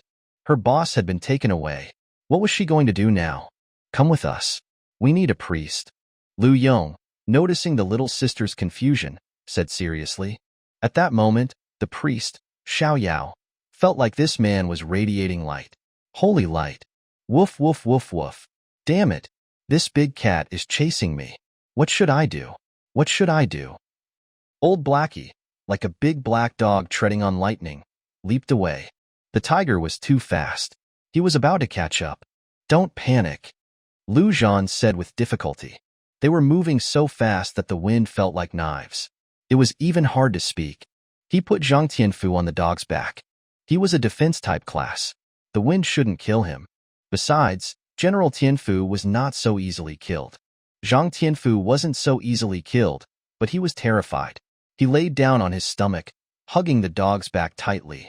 He didn't understand why Lu Gu had grabbed him. Did he want to use him as a meat shield? Thinking about this, Zhang Tianfu shivered even more. Lu Zhan didn't look back. He sent out 3 undead and threw them behind him. The 3 undead, loyal to their master, charged at the tiger with their weapons. But before they could get close, they were blasted into nothing by the lightning. Still, they had managed to stall for a second or two. Their mission was accomplished. Roar! The Great King was even more furious. The guy in front dared to throw trash at him? How insulting! Chapter 43, Demonic Heart. The Great King unleashed another surge of lightning, increasing his speed by 1/3. But the next moment, he saw the big liar in front of him throw 5 more pieces of trash at him. Roar! The Great King was even more enraged. Did that guy think he was a garbage can? Still, he couldn't ignore those 5 things. He had to use some lightning to purify them, which slowed him down a bit. On the back of the big black dog, Lu Zhan was also anxious. At this rate, he would run out of zombies. He couldn't throw number 1 down. When push came to shove, he might really have to throw Zhang Tianfu out as a meat shield. Damn it, you big black dog. You ate so much meat. Why are you still so slow? Lu Zhan managed to say, cursing old Blackie. Woof, woof, woof, woof, woof. Old Blackie wasn't letting him off the hook and barked back angrily. Damn it, shut up and run. The big cat is catching up. As soon as Lu Zhan finished speaking, a bolt of lightning came down from the sky, striking old Blackie directly on the back. Crap! Lu Zhan used his body to shield Zhang Tianfu, taking the full brunt of the lightning strike. He wouldn't give up on this lucky general unless he had to. In an instant, intense pain and paralysis spread through his body. His flesh was torn open, and he was covered in blood. Ignoring the pain, Lu Zhan released all of his undead, except for number 1. Old Blackie also cried out in pain, his skin torn and bloody. But soon, it began to heal. It looked like he really did absorb the demonic troll wolfman's super regeneration ability. Thinking of the demonic troll wolfman, Lu Zhan suddenly thought of something. He took something out of his storage ring. It was the demonic heart. According to the description, swallowing it would grant one the power of a demonic troll. What the power of a demonic troll was, Lu Zhan didn't know, so he would never eat it himself. Instead, he put it next to old Blackie's mouth and said, "Eat." At this rate, they would definitely be caught by the tiger. If the big cat shot another 2 or 3 lightning bolts, he would be electrocuted to a crisp. Since that was the case, he might as well try to change their fate.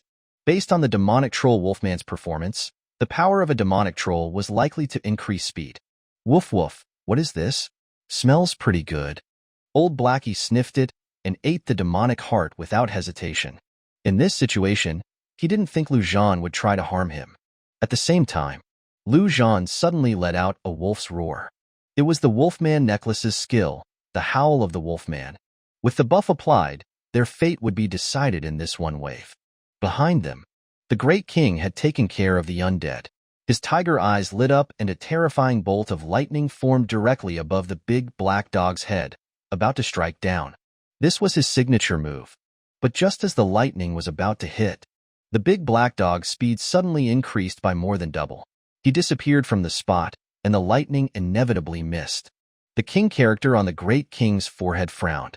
In that brief instant, the big black dog had disappeared. What was going on? Woof, woof, woof, woof, woof, woof, woof, woof. At this moment, old Blackie felt like a huge nuclear bomb was about to explode inside him. The powerful energy left him no place to vent. He could only run and bark like a dog in heat.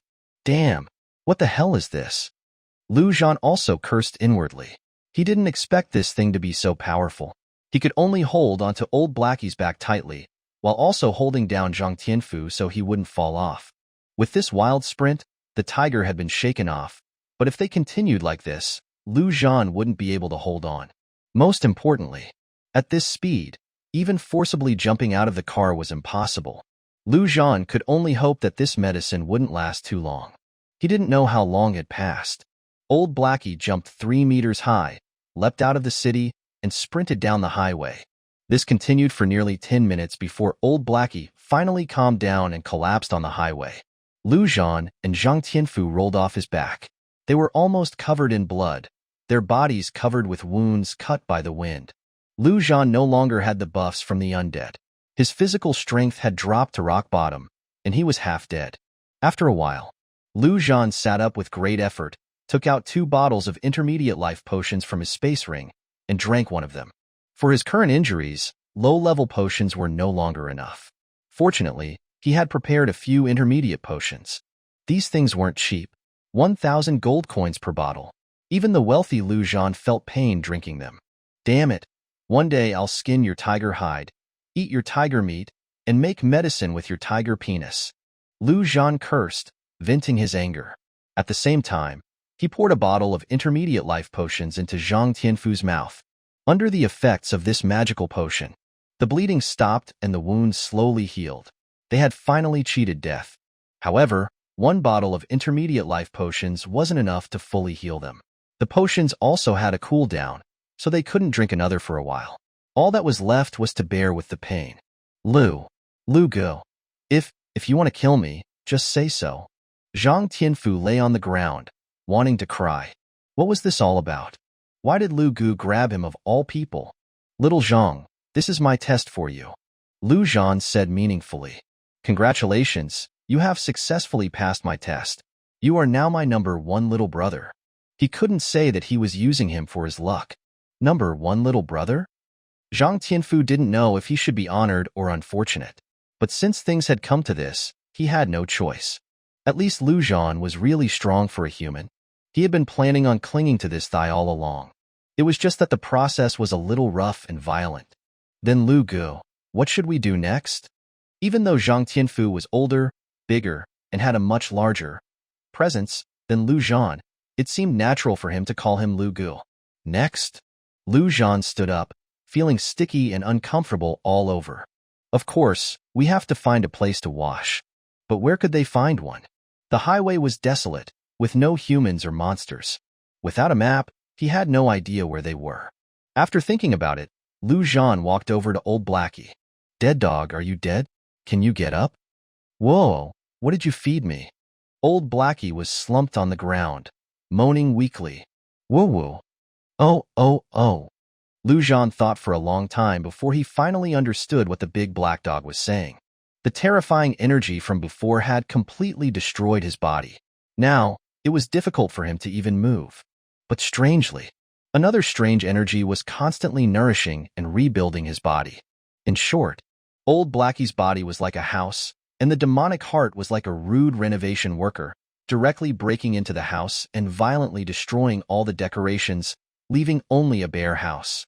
Then the worker began to redecorate this bare house. As for what it would look like, for the moment, no one knew. Chapter 44, Advancement Quest. Zhan looked at the man and the dog sprawled on the ground, feeling utterly helpless. So, he just plopped down on the ground too. What else could he do? He couldn't exactly carry a man and a dog, could he? Or make number 1 carry them with his small frame. He'd probably get reported for abusing his employees. Might as well wait for the potion cooldown. Probably another 2 bottles, and he and Zhang Tianfu would be good as new. Then, they could carry the dog together.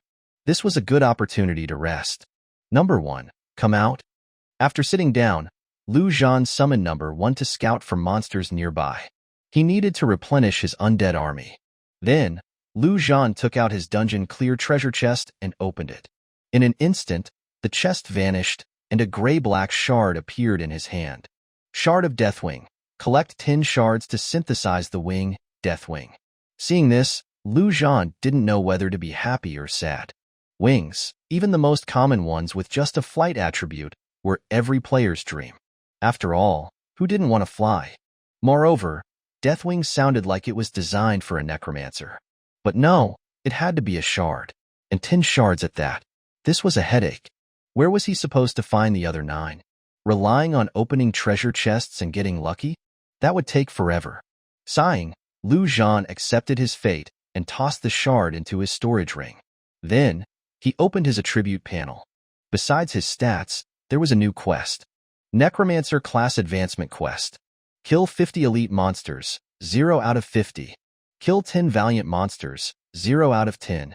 Turn 100 creatures into undead, 0 out of 100. Kill a sacred attribute class. Lu Zhan frowned.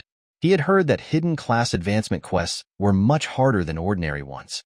But he didn't expect this.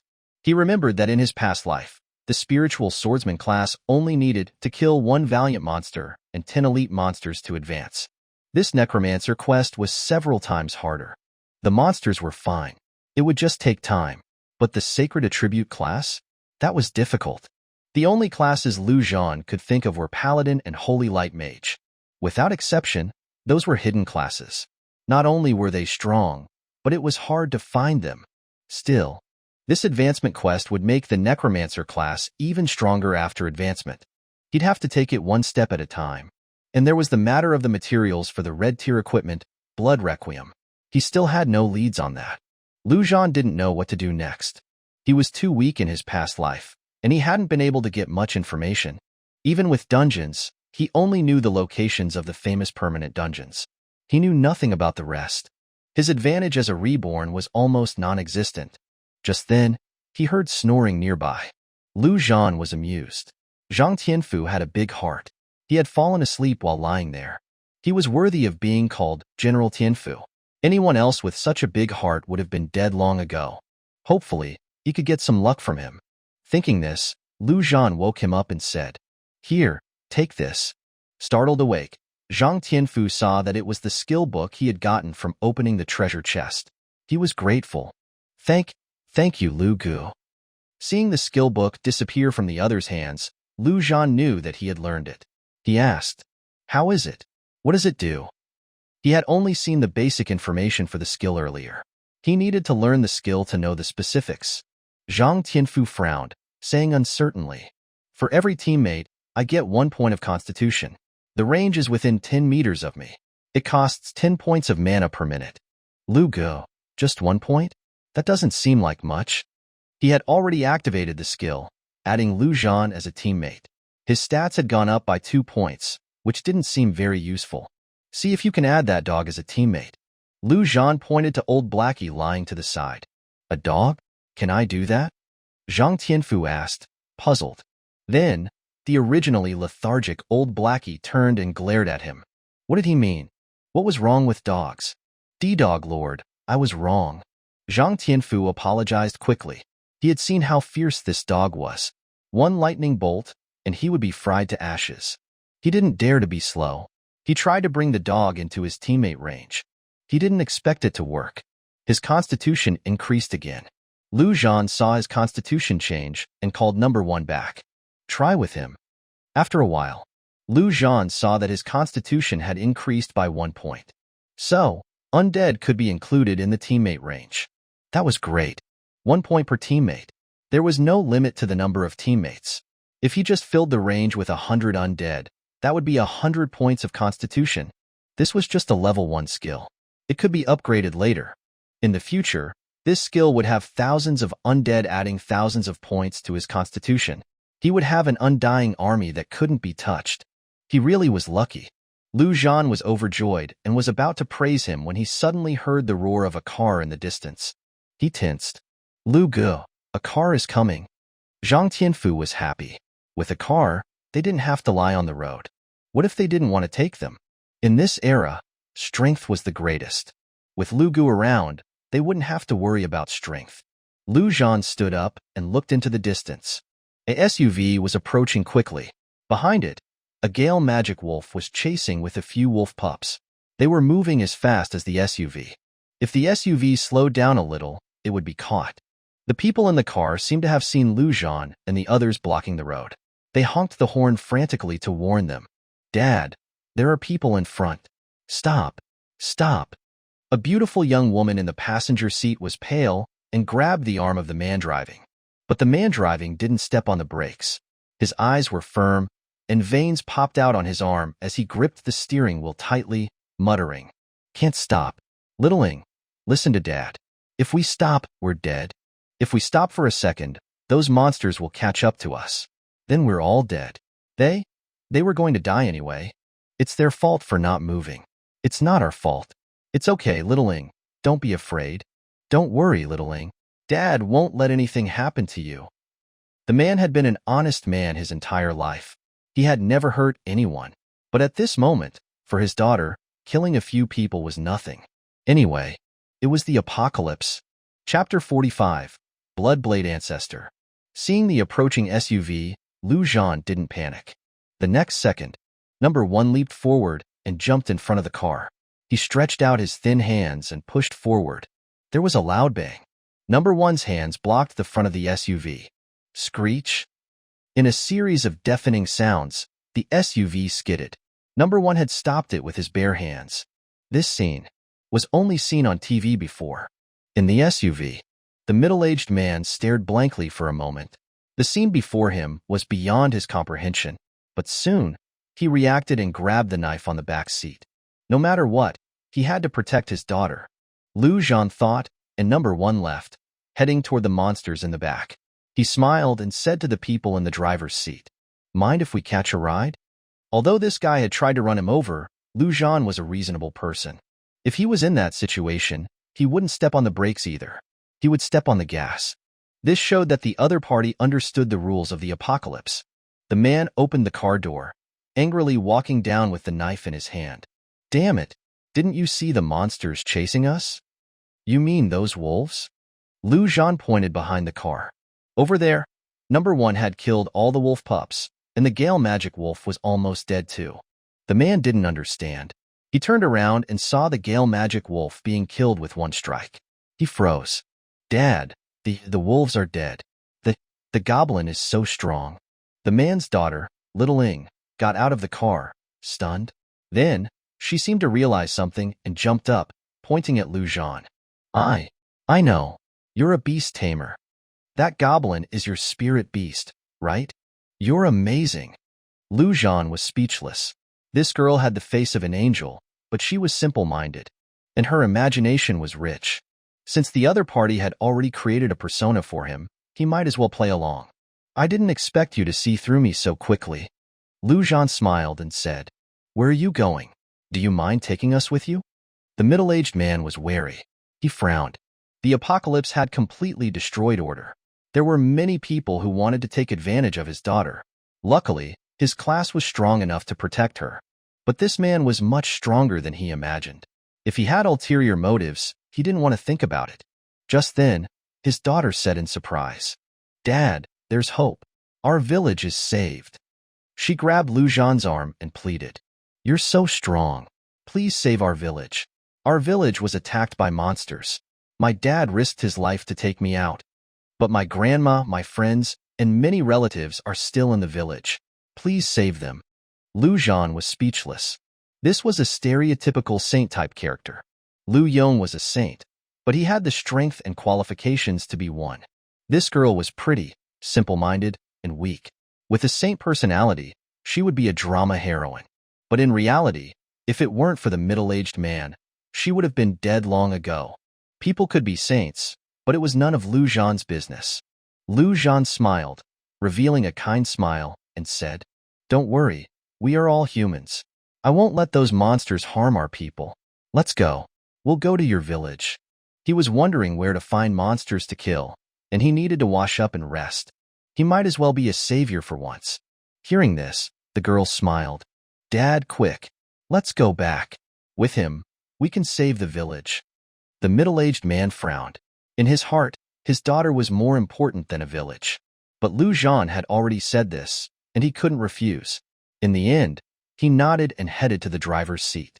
He could only hope that the man was a good person. A moment later, the middle-aged man sat in the driver's seat again. His daughter was still next to him. Lu Zhan, Zhang Tianfu, and number 1 were in the back. Old Blackie had been thrown onto the roof. He was too big to fit in the car. Whoa, whoa. Inside the car, Old Blackie's cries could be heard. Soon, Jia Zheng started the car, turned around, and drove back. After passing the monster corpses, no one noticed that the corpses had disappeared. Lu Zhan had turned them into undead and stored them in his undead space. Big brother, is that big dog your spirit beast too? Driving, the girl turned around, looking admiringly at Lu Zhan. She had been a novel fan and had read many beast-taming novels. She had always been envious. Yes. Lu Zhan nodded, mysterious. By the way, my name is Lu Zhan. You can call me Lu Gu if you don't mind. Okay, Lu Gu. The girl said, My name is Jia Ying.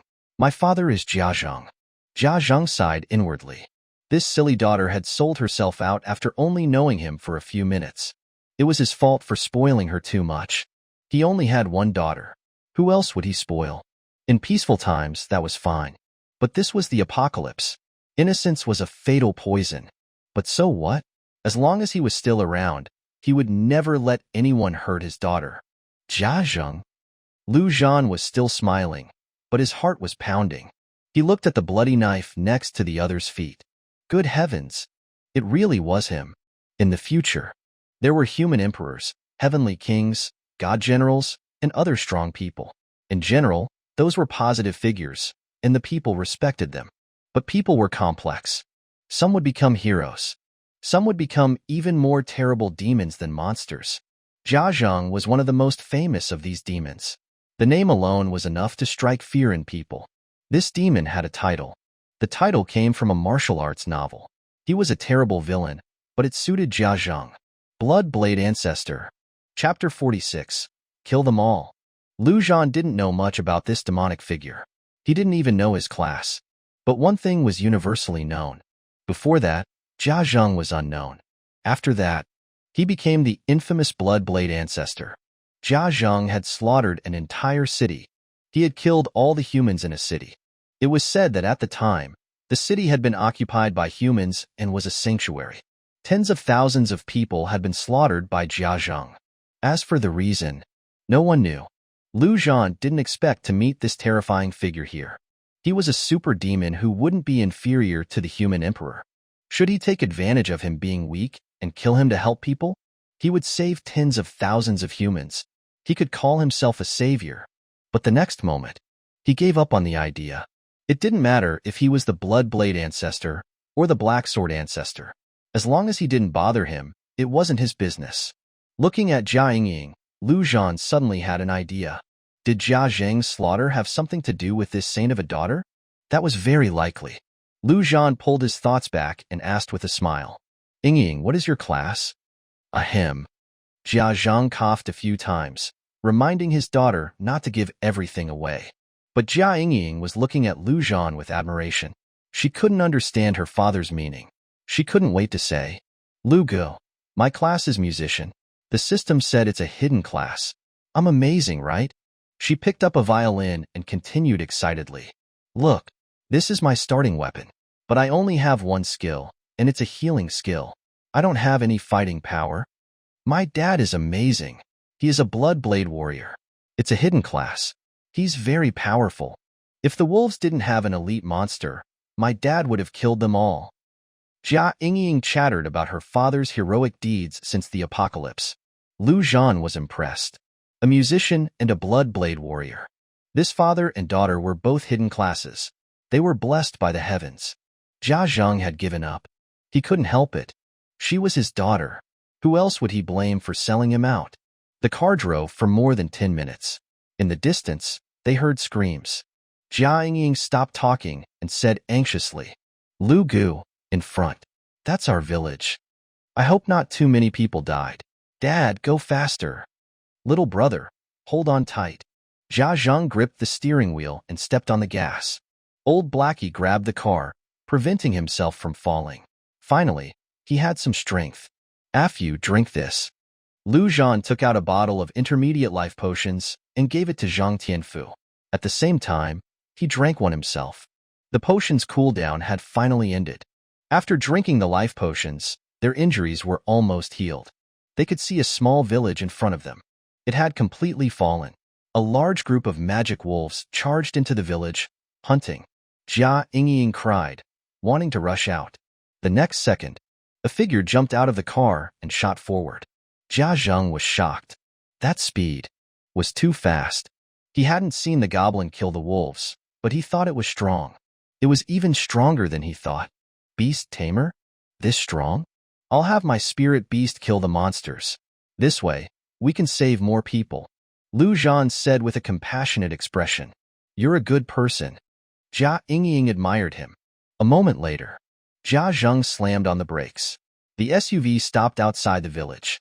He couldn't let his daughter rush into the monsters. That was suicide. The village had changed. There was blood and chaos everywhere. Seeing his hometown like this, Jia Zhang was sad. He asked, Zhan, what are you going to do? There were probably hundreds of magic wolves in the village, including several elite Gale magic wolves. He had no idea what to do. Wait here. My spirit beast will kill all the wolves. Zhan didn't get out of the car. You know, I'm a beast tamer. I don't have any fighting power. I won't go down there. If you want to earn some experience, you can go down and kill a few wolves. Don't worry. Yingying is safe in the car. This is my butler and bodyguard, Afu. He'll keep her safe. He had decided to play a beast tamer. He had to play the role well. There were only hundreds of wolves. Number 1 could take care of them in 20 minutes. Zhang Tianfu showed off his weapon, acting like he was strong. This? Jia Zhang frowned, speechless. The goblin was strong. But could it kill all the wolves alone? In the end, Jia Zhang sighed and put his foot on the gas pedal, ready to run. This man might be an arrogant idiot.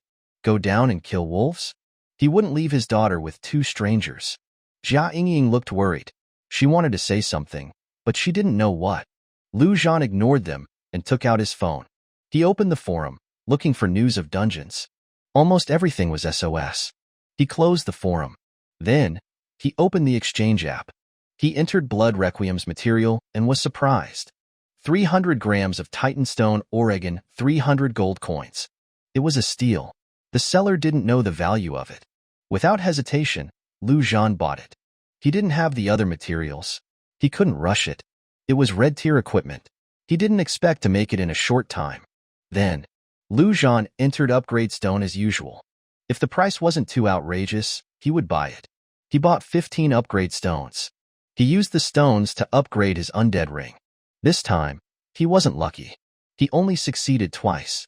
The undead ring was upgraded to +10, gaining a new attribute. Undead ring +10, mana +200, spirit +5, skill cooldown -1.5 seconds. Attributes of all underlings increased by 1%. Zhan was happy.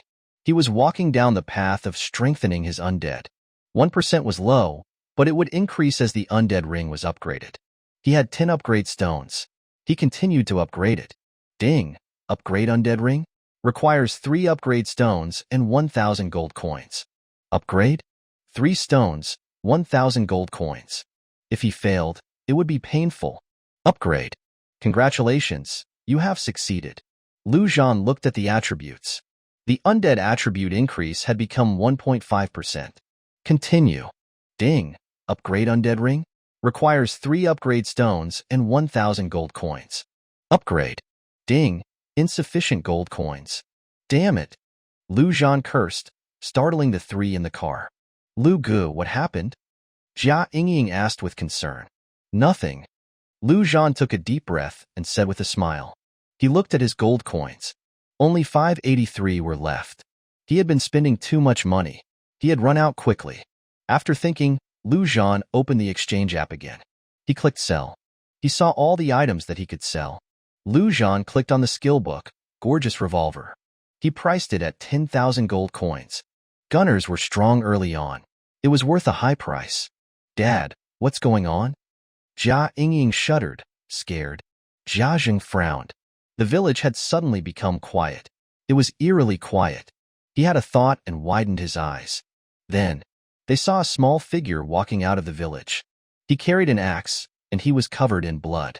He was like a messenger from hell. Did he kill them all? Jia Zheng was frightened. Then, he heard a voice. He snapped out of it. Let's go. The magic wolves are dead. Lu Zhan got out of the car. Zhang Tianfu was used to it.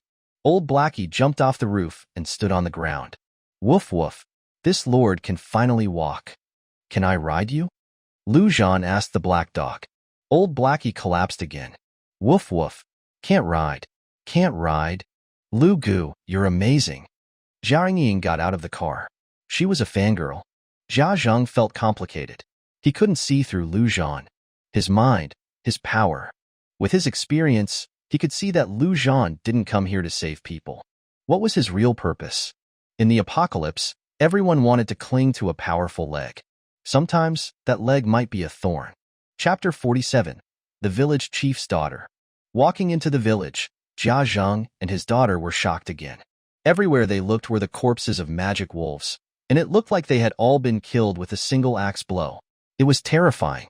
As for the villagers, they couldn't find any. They must be hiding. That was understandable. Although the magic wolves were dead, seeing an even more terrifying goblin would make anyone want to hide. Everyone, come out. We're back. Jia Yingying shouted loudly in the village with a smile on her face. After a moment, a figure climbed out of the ruins, looking at them in disbelief. A Zhang, Yingying, didn't you run away? The person who came out was Jia Zheng's older brother and Jia Yingying's uncle, Jia Ji. They were able to escape thanks to Jia Ji's help, but he didn't have time to get on the car. Seeing his uncle still alive, Jia Yingying was very happy. Did he kill them all? Jia Ji looked around in disbelief at the magic wolf corpses on the ground. He had been hiding under the ruins, not daring to move, so he didn't see number one slaughtering the wolves. Benefactor. Just then, an old man in his 50s walked out of the house, tottering over to Lu Zhan and kneeling directly in front of him, with snot and tears streaming down his face. Benefactor, we've finally waited for you. Lu Zhan took a few steps back, frowning. This was too much. Village chief, get up quickly. Lu Gu doesn't need this. Lu Gu is a good person. Jia Yingying quickly helped the old man up. The old man was the village chief, Jia Gongxian. Their village was called Jia Village, and almost 80 or 90% of the people in the village were surnamed Jia. Yingying, did you bring the benefactor back? Thank you so much. It's a pity. So many people died. I, as the village chief, couldn't protect them. Jia Gongxian cried while wiping his tears. Lu Zhan could see that the old man was secretly observing him. It was all an act. He's not a good person. Lu Zhan decided about the old man in his heart. Soon, the survivors came out of hiding, looking around with relief after surviving the disaster. They all looked at Lu Zhan differently. Most were grateful, but some were filled with fear and jealousy. They had all heard. This man was a beast tamer, and the goblin was only his spirit beast. Jia Yingying looked around, filled with sadness and guilt. There had been more than 100 people in the village. Now, there were only 20 or 30 survivors. If she had brought Lu Gu back sooner. Everyone, come here quickly. Let's thank this benefactor together. Village Chief Jia Gongxian waved his hand, calling everyone to come over. Okay, no need. Where can I take a bath? I want to wash up first. Lu Zhan frowned and said impatiently. He didn't want to be a savior. He came here to kill monsters and rest. Saving people? That was just a side effect. Jia Yingying looked embarrassed. Now, in the apocalypse, tap water had stopped, and water sources were very scarce. Using it to take a bath would be too luxurious. Benefactor, go to my house? I still have a lot of water stored. Jia Gongxian said quickly. Okay, then I'll go to your house. Lu Zhan said indifferently. It didn't matter to him where he washed. Woof woof. Just then, old Blackie barked, scaring everyone. The dog looked very fierce. People didn't dare to approach. Don't be afraid, everyone. This dog is also Lu Ji's spirit beast. The warm-hearted Jia Yingying came out to comfort everyone. Okay, you can eat yourself. Just don't eat the elite ones. Lu Zhan ignored everyone and said to Old Blackie. His body had just been rebuilt, and he needed to replenish his energy. Hearing this, Old Blackie happily bit into a magic wolf corpse next to him. He swallowed it in 2 or 3 mouthfuls, making everyone pale and back away. Let's go, Lu Zhan said. A moment later, Lu Zhan stepped into Jia Gongxian's house. The village chief had made a lot of money. This house was a luxury mansion in the countryside. He was lucky. It hadn't been damaged since the apocalypse. As soon as he entered the door, he saw a slender woman standing in the living room, looking nervous and scared. Seeing Jia Gongxian, she quickly greeted him. Dad, you're finally back. Ting, this is Lu Zhan, the benefactor. He saved our whole village. Jia Gongxian pulled his daughter over and made her get close to Lu Zhan. Benefactor, this is my daughter, Jia Ting. Lu Zhan nodded. The old man had a daughter late in life, raising her to be beautiful and sexier than Jia Ying. But he wasn't here to look at beauties. He said directly, "Where's the bathroom?" Benefactor, this way.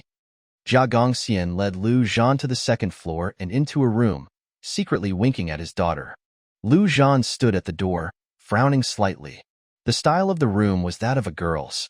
He could smell a faint, unique fragrance. It was Jia Ting's room. Jia Ting grabbed Lu Zhan's arm, rubbing it, and said, "Benefactor, wash here. My dad's room is too smelly." "Okay, I'll wash here." Lu Zhan smiled and walked into the room. He wasn't afraid. "By the way, find a place for Afu to wash up too." "Okay, benefactor. Don't worry." Jia Gongxian said, "Brother Afu, right? Come this way." At the same time, he gave his daughter a look. The meaning was clear. Good daughter, get him? He had raised this daughter to be beautiful. She wasn't just for looking at. From a young age, Jia Ying had been raised as a tool to please men. He had even sent her to professional training. One day, Jia Gongxian finally let his daughter go to the battlefield for the first time. The results were good. If it weren't for the apocalypse, he would have become the town chief in a few days. Unfortunately, the apocalypse came. Everything was fate. But heaven had sent Lu Zhan here. Jia Gongxian knew that he didn't have any skills. He was an idiot when it came to fighting. So, he had to seize Lu Zhan. Zhang Tianfu smiled. He was a man. Chapter 48, Night God. In the bathroom, Lu Zhan leaned his head back, closing his eyes and letting the water fall on his face. After a while, he heard footsteps coming in. He didn't open his eyes, saying softly, "I'm very hot-tempered right now." Lu Zhan wasn't a eunuch or an inexperienced newbie. In his past life, he had been with many women. It wasn't about love. It was just a normal human need. In peaceful times, love was needed. But in the apocalypse, with the constant threat of death, there was no time to develop love.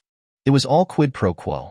After all, this could be one of the few enjoyable things in the apocalypse for both men and women.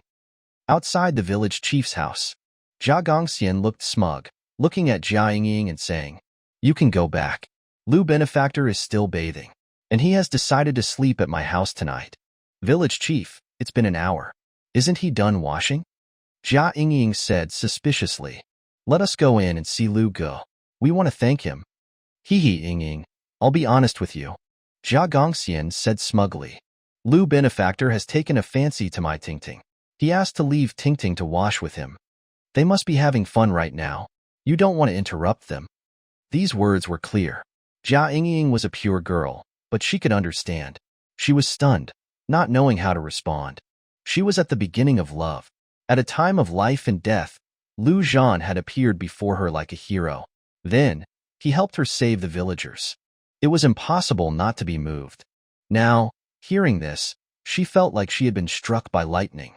And no, Lu Gu isn't that kind of person. In her opinion, even if Lu Zhan liked Jia Ting, he wouldn't do that right away. They had only met for the first time. How could it be? This could only mean that Lu Zhan was a lecherous person, completely different from the image she had in her mind. I knew he wasn't a good person. Jia Zheng looked angry and relieved. Luckily, the guy didn't try to do anything to his daughter. "Ying, let's go." Jia Zheng pulled his daughter up, wanting to drag her home. Jia Ying's eyes were full of loss. She was like a soulless person, letting her father pull her. She couldn't believe that Lu Zhan was that kind of person. Until she was pulled back home by her father, Jia Yingying was still in a daze. Yingying, why don't we leave here? Jia Zheng thought for a moment and said, if it weren't for Lu Zhan, they would have left already. Although there were more people here, it seemed safe. But Jia Zheng had thought it through. Sometimes, having more people wasn't an advantage. It would become a disadvantage. They were both hidden classes. They were stronger than ordinary people. These villagers would only become a burden. He didn't have his daughter's saintly heart. If they left here, they could become stronger. Dad, I want to wait one more day. I want to ask Lu Gu in person, okay? Jia Yingying pleaded. Sigh, okay. We'll leave tomorrow. Jia Zheng sighed. 11 p.m. The entire Zhou village had fallen silent. Only 3 or 4 people were patrolling near the village. Jia Zheng climbed out of bed, breathing heavily. At the same time, his eyes turned blood red. It was so uncomfortable. He felt an intense desire appear in his mind. He couldn't suppress it. It was a bloodthirsty desire. Jia Zheng was familiar with this desire. It was the same on the night of the apocalypse when he chose to become a Bloodblade warrior. The same desire had arisen. That night, he had secretly sucked all the blood out of someone in the village. Jia Zheng looked at the knife leaning against the bedside, emitting a strange blood-colored light in the moonlight. To be precise, it wasn't him who needed to suck blood, but this knife. Bloodblade warrior. The Bloodblade was the main body, and he was only a messenger. Jia Zheng gripped the head of the bed, trying to suppress the urge. But in less than 5 seconds, he failed. It was like ants were eating his heart. He couldn't bear it. The next second, Jia Zheng grabbed the blood knife and forced himself to walk to his daughter's room.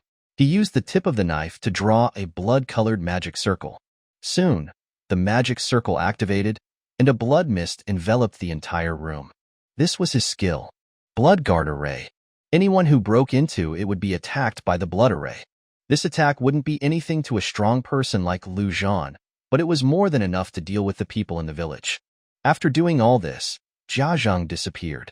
He couldn't wait any longer. Outside the village, Lu Han felt a cold wind and tightened his clothes. He should be sleeping in bed with his wife. It was all because of the damn apocalypse. Thinking of his wife being killed by the goblin, his heart was filled with anger. Unfortunately, he was too weak. He had to become stronger. Like the person who saved the village today. Lu Han gripped his axe and vowed in his heart. Just then, Lu Han frowned. He seemed to smell something, a pungent smell. It smelled like blood?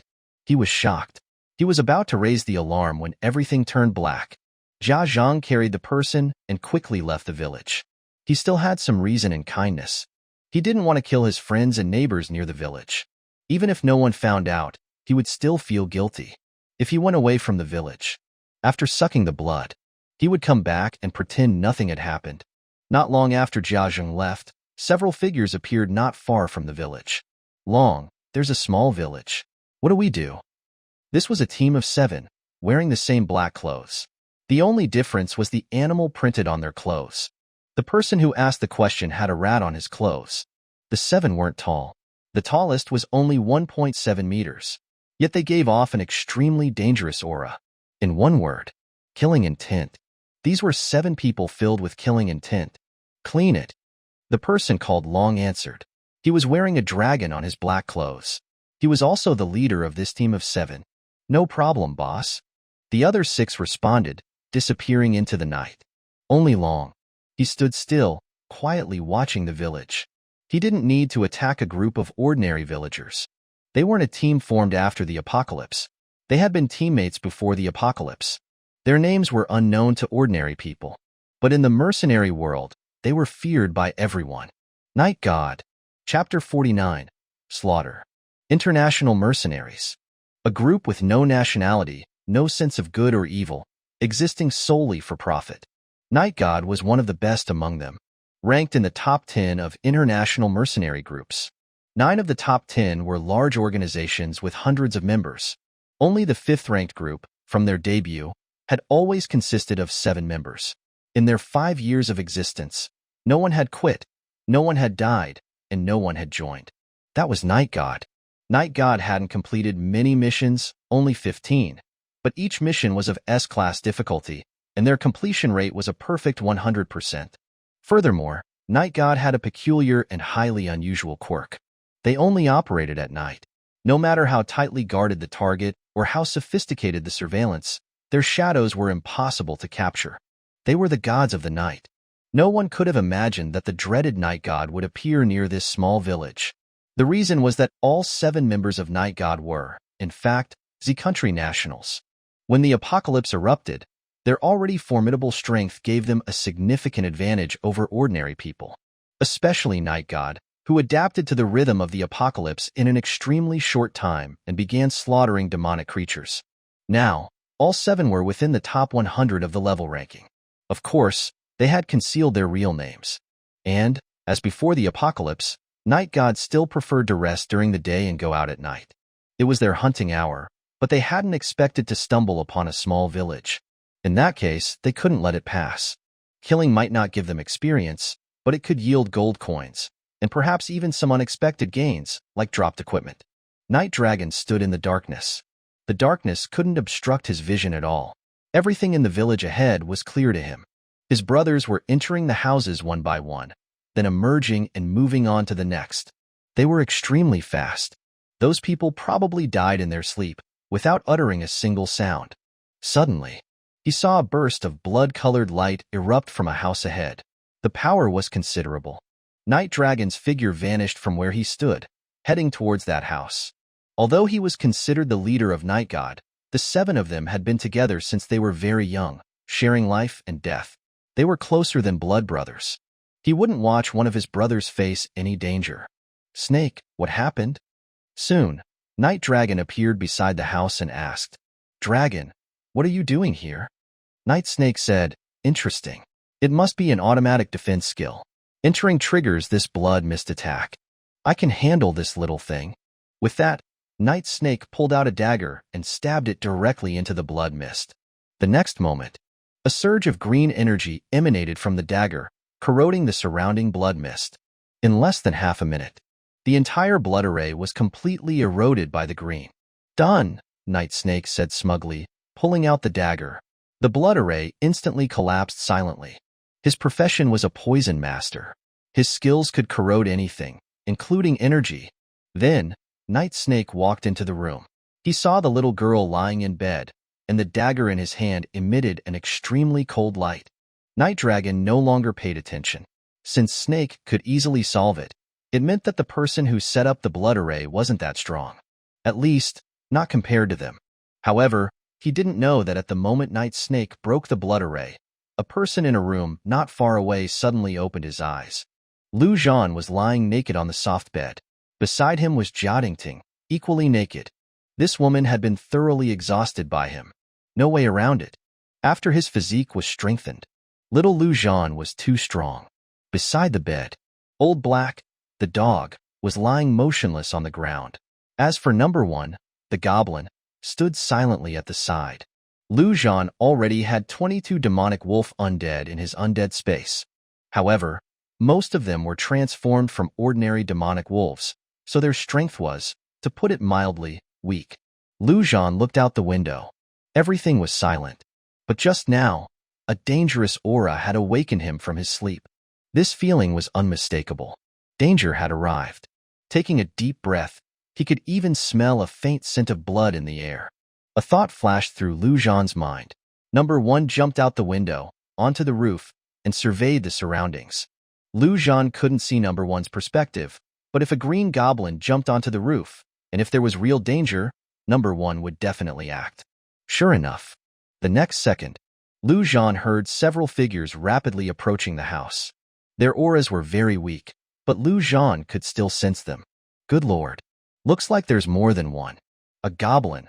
What's going on? Night Rat was the first to arrive on the roof, but he didn't attack directly. It was too strange for a goblin to suddenly jump onto the roof. Be careful, something's not right. Then, Night Cat, the only woman among the 7, also arrived nearby.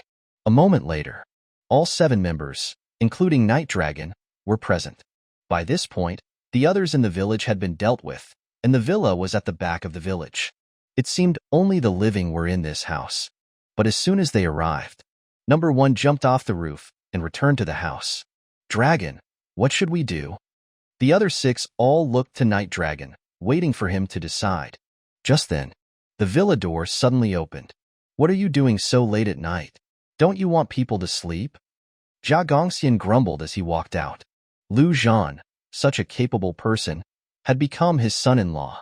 Jia Gongxian was feeling very proud of himself. He had just gotten up to use the restroom when he heard a noise, but the noise was caused by number 1 jumping around. Night God's movements wouldn't make a sound. Jia Gongxian was about to look up at the roof to see who the idiot was. But the next second, a silent arrow was already in front of his eyes. With a poocher sound, the arrow pierced Jia Gongxian's temple and went straight through his head. Jia Gongxian's eyes lost all their light in an instant. From beginning to end, he didn't understand what had happened. Knight B, who shot the arrow, frowned, not believing that this person would be so weak. "Let's go in together," Night Dragon said. His figure had already vanished, as if he had disappeared into the night without a sound. But just then, dozens of demonic wolf figures suddenly rushed out of the villa, like a pack of wolves, charging towards Night B. This sight directly exceeded the expectations of Night God.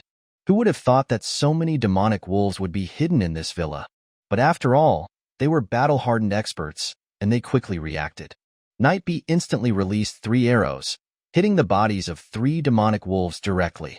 To his surprise, the 3 demonic wolves didn't react at all and continued to charge at him. These demonic wolves are acting weird. Night B jumped up and warned his comrades. On the other side, Night Sheep raised the black staff in hand, and a black energy ball instantly gathered, shooting straight towards the pack. Chapter 50, The Night Emperor of Humanity. With a hong sound, the energy ball exploded in the wolf pack. Night Sheep's profession was a dark mage, a semi-hidden profession. Unlike ordinary natural magic, dark magic had greater destructive power and came with various fatal negative effects. With this dark energy ball, the demonic wolf pack was blown into chaos, with many losing limbs. But strangely, there were no screams or wails. The fallen demonic wolves quickly got up again, and one even without hands or feet continued to crawl forcefully on the ground. These aren't demonic creatures. They must be something like the Walking Dead. In the darkness, Night Dragon's voice came. "Have you all seen the Walking Dead? Attack their heads." Walking Dead are out? Interesting. Night Cat had a dagger in each hand. Like a real cat, her figure ghostly as she reached above the demonic wolf pack. She stabbed down hard. In an instant, the heads of 2 demonic wolves were pierced and exploded, collapsing on the ground. Easy. Night Cat lightly stepped on a wolf's body and reached above 2 more demonic wolves, about to repeat the trick. "Cat, get out of the way." In the darkness, Night Dragon's voice instantly came, and his figure appeared near Night Cat at the same time. However, it was too late. A green figure suddenly appeared from under a demonic wolf, wielding a large axe and slashing down hard. It was naturally number 1. Its body was already small, perfectly hidden under the elite demonic wolf. It was just the axe that was conspicuous. But in the demonic wolf pack, being conspicuous became inconspicuous. With a poocher sound, Night Cat's body was severed from the waist down, her upper body still rushing forward, but her lower body fell directly into the wolf pack. "Cat!" The other 6, seeing this scene, felt their livers and gallbladders rupture. Night Cat was the youngest of the 7 and a girl, so naturally received the most love. This was like a bolt out of the blue for them. "You're asking for death." Night Dragon roared, his body directly turning into a black mist, moving through the demonic wolf pack. Wherever he went, the heads of demonic wolves exploded. His profession was a hidden one, Night Demon, practically invincible in the night. At the same time, the other 5 also arrived at the scene, slaughtering the remaining demonic wolves. In just a few seconds, a dozen demonic wolves had been headshot, but number 1, the culprit, was already gone. "Cat!" Night Dragon picked up Night Cat's half-body, tears streaming down his face. Why? Why did this happen? But the next second, the Night Cat in his arms suddenly opened her eyes, and 2 daggers stabbed straight at his body. Night Dragon, immersed in grief, didn't have time to dodge and was stabbed directly by the 2 daggers. But at that moment, the part of his body being attacked directly turned into mist. The 2 daggers passed through the black mist, naturally causing no damage. Damn it! Seeing this, The others' faces were filled only with anger and grief. The person in the dark not only killed Cat, but was even defiling her corpse. Cat, rest in peace. Night Dragon reached out and grabbed Night Cat's head. He squeezed hard. With a paw sound, Night Cat's head exploded, and her hands wielding daggers finally fell weakly to the ground. Night Dragon gently placed her on the ground. When he stood up, he was filled only with killing intent and coldness, walking towards the villa step by step. This guy's a bit of a pervert. No wonder he's the future Night Emperor. Inside the villa, Zhan, through the crack in the window, had a clear view of everything that happened below. Zhang Tianfu was squatting next to him. Since being awakened by Zhan, he didn't dare to make a sound. Even if he was stupid, he could understand that the newcomers were strong. Without Zhan's protection, he'd be killed in minutes. As for Old Black, that dead dog was still sleeping. Zhan could see that the dog had eaten so many demonic wolves earlier and was now in the critical moment of digesting and rebuilding its body. Number 1, who had made great contributions, had returned to his side. Too bad. The reborn Night Cat hadn't been able to kill Night Dragon and hadn't even caused any damage. He didn't really know much about this Night Emperor's abilities. A few minutes ago, when Zhan sensed someone's arrival, he had originally planned to go out directly, slaughter everything, and show off a bit. After all, at this time, his strength among humans was, if not invincible, at least in the top 100.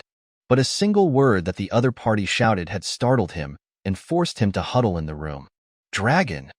Among the future 8 emperors of humanity, rumor had it that one powerful individual's name was exactly that. Night Emperor. The 8 emperors of humanity. Although officially speaking, their rankings were not prioritized. Where there are people, there's a world, and there will always be well-wishers eager to differentiate the order.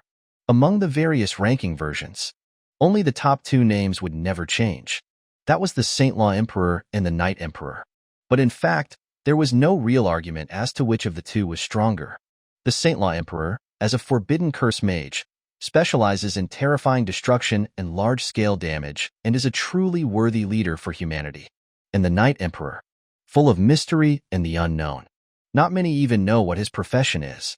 All they knew was that he was skilled in assassination and had killed a powerful royal-level demonic creature on his own. Many say that the Night Emperor has the strength to assassinate any of the other 7 emperors. The Night Emperor's Night Kingdom, too, is the smallest in number of the 8 emperors' shelters, yet the strongest. The Night Kingdom is not really a shelter but a combat organization. Everything they do is irrelevant to humanity and solely for their own benefit. Conflicts with other shelters often occur. Zhan also knew very little about the Night Emperor, this mysterious and terrifying existence. All he knew was that the Night Emperor's name was one word, Dragon. Besides, there was one more thing. The Night Emperor had 6 shadows around him. These 6 shadows weren't among the Celestial Kings, but were no weaker than the 12 Celestial Kings. Combining these 2 points, Zhan was pretty sure that the one outside was the future Night Emperor. This kind of being. If Zhan were at his peak state, with the support of 22 elite undead, he would naturally not fear him. But the current Zhan had only one elite undead, number 1. His undead space was full of ordinary undead, and most of them were ordinary demonic wolves transformed into ordinary undead. Naturally, it was impossible to rush out and take him head-on. Thus, he came up with this strategy, letting his undead go out to test the waters first. As for number 1, it was also a surprise move, and it would be best if it worked, and there was no loss if it didn't. He didn't expect to actually kill one person by surprise, a pleasant surprise. But these guys were really terrifying. If he had rushed out just now, he might have actually flipped the car. Seeing the Night Emperor come into the house to catch him, Zhan's heart moved, and number 1 jumped out the window again. Chapter 51. Another kill. Only Night Dragon entered the villa. The other 5 remained outside, determined to prevent even a fly from escaping. From the previous slaughter, Zhan had a basic understanding of the remaining 6 abilities. As long as the strongest, Dragon, wasn't around, number 1 wouldn't face any deadly danger. After all, number 1 wasn't aiming to kill them, just fight and run. With its speed, it could last for a while. And the longer it lasted, the stronger number 1 would become. Drag it out long enough, and once it went berserk, all the Night Emperors could go to hell. It had already taken on the Elf Queen, so taking down another emperor wouldn't be a big deal. As for the other undead, Zhan wanted to keep them to boost his own stats, so he wouldn't send them out to die. As soon as he entered the villa, Night Dragon closed his eyes. In an instant, his body acted like a radar, collecting all the auras within the villa. 1, 2, 3, 4. There were 4 living beings in the villa. One was as weak as an ant, breathing steadily, fast asleep. Another's aura was sometimes strong, sometimes weak, but it was most likely sleeping too. The other 2 were active auras, one extremely strong, one average. So, without a doubt, the extremely strong one was the person who could control and transform the walking corpses. The murderer who killed Nightcat. Locking onto the target, Night Dragon's figure vanished from where he stood, silently heading towards his target. He dared to come in alone because he had invincible confidence. In the dark, he was invincible. No matter how strong the opponent was, as long as it was in the dark, no one could escape his assassination. You dare to come out? Night Rat, seeing number 1 outside, almost spat fire from his eyes. But not only did number 1 dare to come out, it attacked Night Rat directly, quick as lightning. Night Rat's figure vanished from where he stood. His profession was Shadow Rogue, a step up from ordinary rogues with its shadow abilities. The 7 members of Night God were originally top mercenaries of the night, specializing in assassinations. Heaven seemed to recognize their strengths, giving them related professions. Rogue, Assassin, Dark Mage. Losing its target, number 1 didn't panic at all, mainly because it couldn't panic anyway. It turned and attacked Night Snake on the other side. The next second, a figure appeared beside number 1, a dagger stabbing towards its head. It was Night Rat. Die for me. Skill, Fatal Blow activated. Fatal Blow. When attacking the enemy's vital points, attack power is increased by 500%. Night Rat didn't know what this thing was, but he knew that the head was its weak point. With this attack, he would kill this thing to avenge Night Cat. Just as his dagger was about to pierce the goblin's head, Night Rat suddenly felt a blur before his eyes. Then, he watched in horror as his hand holding the dagger fell from his arm, blood spraying everywhere. It turned out that the goblin had reacted in an instant, the axe slashing upwards. Before Night Rat could react, it had chopped his hand off. Even though these people knew that number 1 wasn't an ordinary goblin, its appearance was still somewhat deceptive. Plus, Night Rat's mind was clouded by anger, daring to come alone to assassinate it. He had underestimated number 1. But Night Rat was indeed Night Rat. Despite having his hand chopped off, he endured the pain without a scream and quickly fled. Number 1 was about to chase. On the other side, Night Wolf and Night Snake had arrived in front of it, stopping number 1 in time. They had already lost one brother. How could they watch another die? Not far away, Night Bee and Night Sheep weren't impulsive. They were waiting for an opportunity. Their close-range combat ability wasn't weak, but that was compared to ordinary people. After all, they were ranged damage dealers. Facing an expert, going up for close combat would be suicide. And the battle ahead was too fast. Their attacks might even hit their own people if they weren't careful. Night Rat, escaping death, quickly drank a medium-level health potion and took out bandages from his backpack, wrapping the wound at lightning speed. Inside the villa, on the 3rd floor. You hide here and don't move. Don't worry, God will protect you, Zhan said. Seeing this scene and knowing he couldn't miss such a good opportunity. Although he didn't know what the Night Emperor's ability was, it was clear that he was skilled in assassination. If he stayed hidden here, he might be killed at any time. In that case, he might as well go out directly. As the saying goes, as long as he moved fast enough, he wouldn't give any assassin a chance to strike. As for Zhang Tianfu, he believed that Night God should know that he was the one in charge. As long as he appeared, they would definitely chase after him. Zhang Tianfu and Old Black would be safer in the room. Besides, Heavenly Blessing General Tianfu had the blessing of fortune. He wouldn't die so easily. Zhang Tianfu naturally had no objections, remaining motionless like a statue. Sure enough, as soon as Zhan jumped out the window, he saw a cloud of black mist float out of the 2nd floor window, rushing towards Zhan at extreme speed. At the same time, an extremely anxious voice rang out in the black mist. Rat, get out of the way. Because Zhan jumped down to where Night Rat, who was still bandaging his wound, was. Not far away, Bee and Sheep, who had been on full alert, moved extremely fast. Almost at the instant Zhan jumped out the window, they attacked. Black energy balls and arrows shot at Zhan at the same time. Zhan, still in midair, was naturally prepared. He instantly accelerated in the air.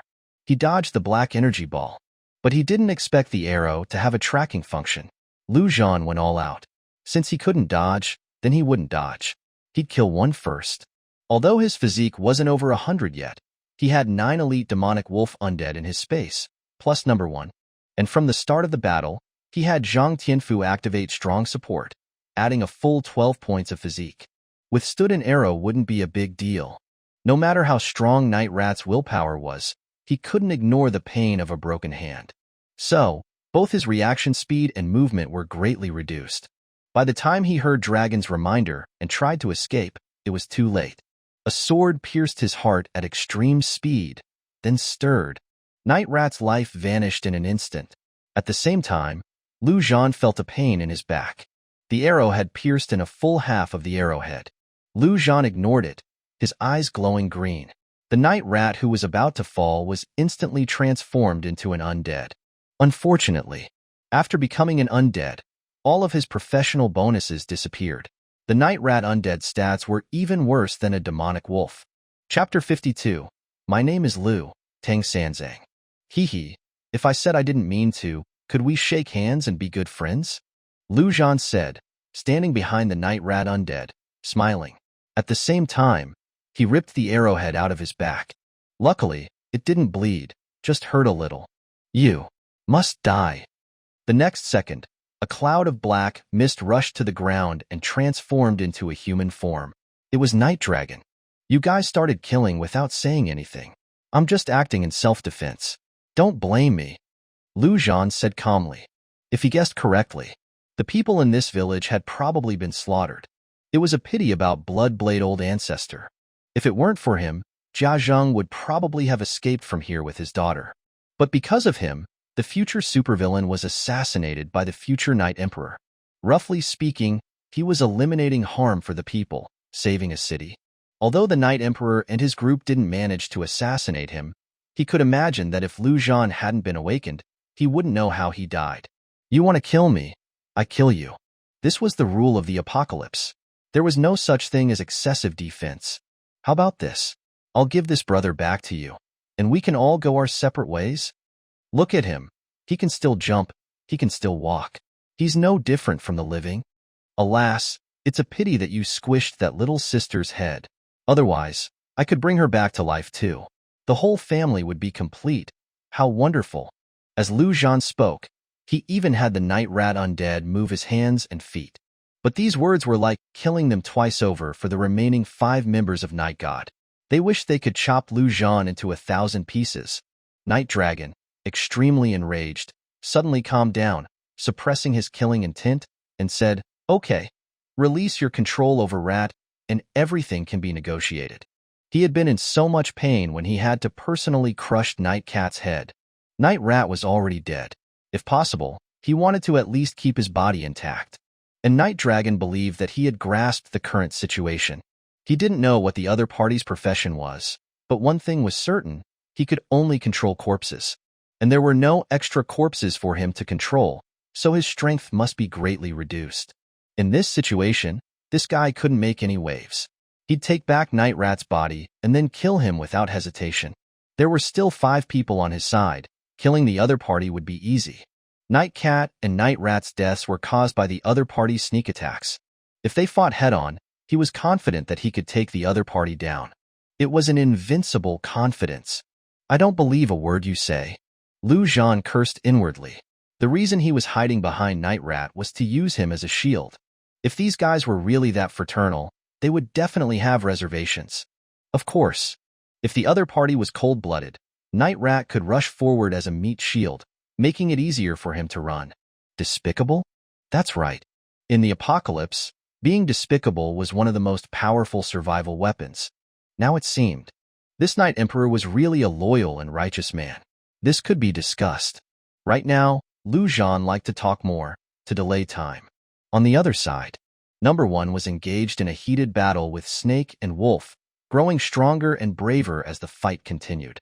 The buff of growing stronger the longer the battle went on was slowly beginning to show.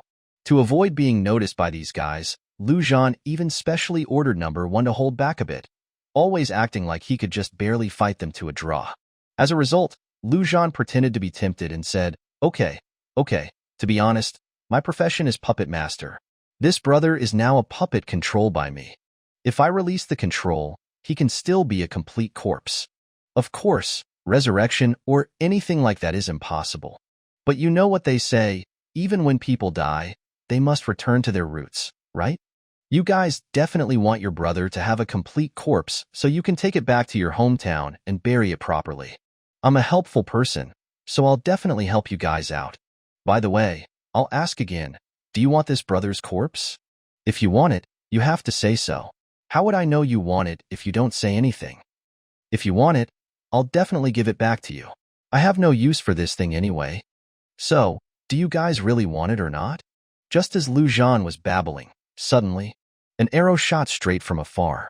Zhan didn't move, letting Night Rat block it.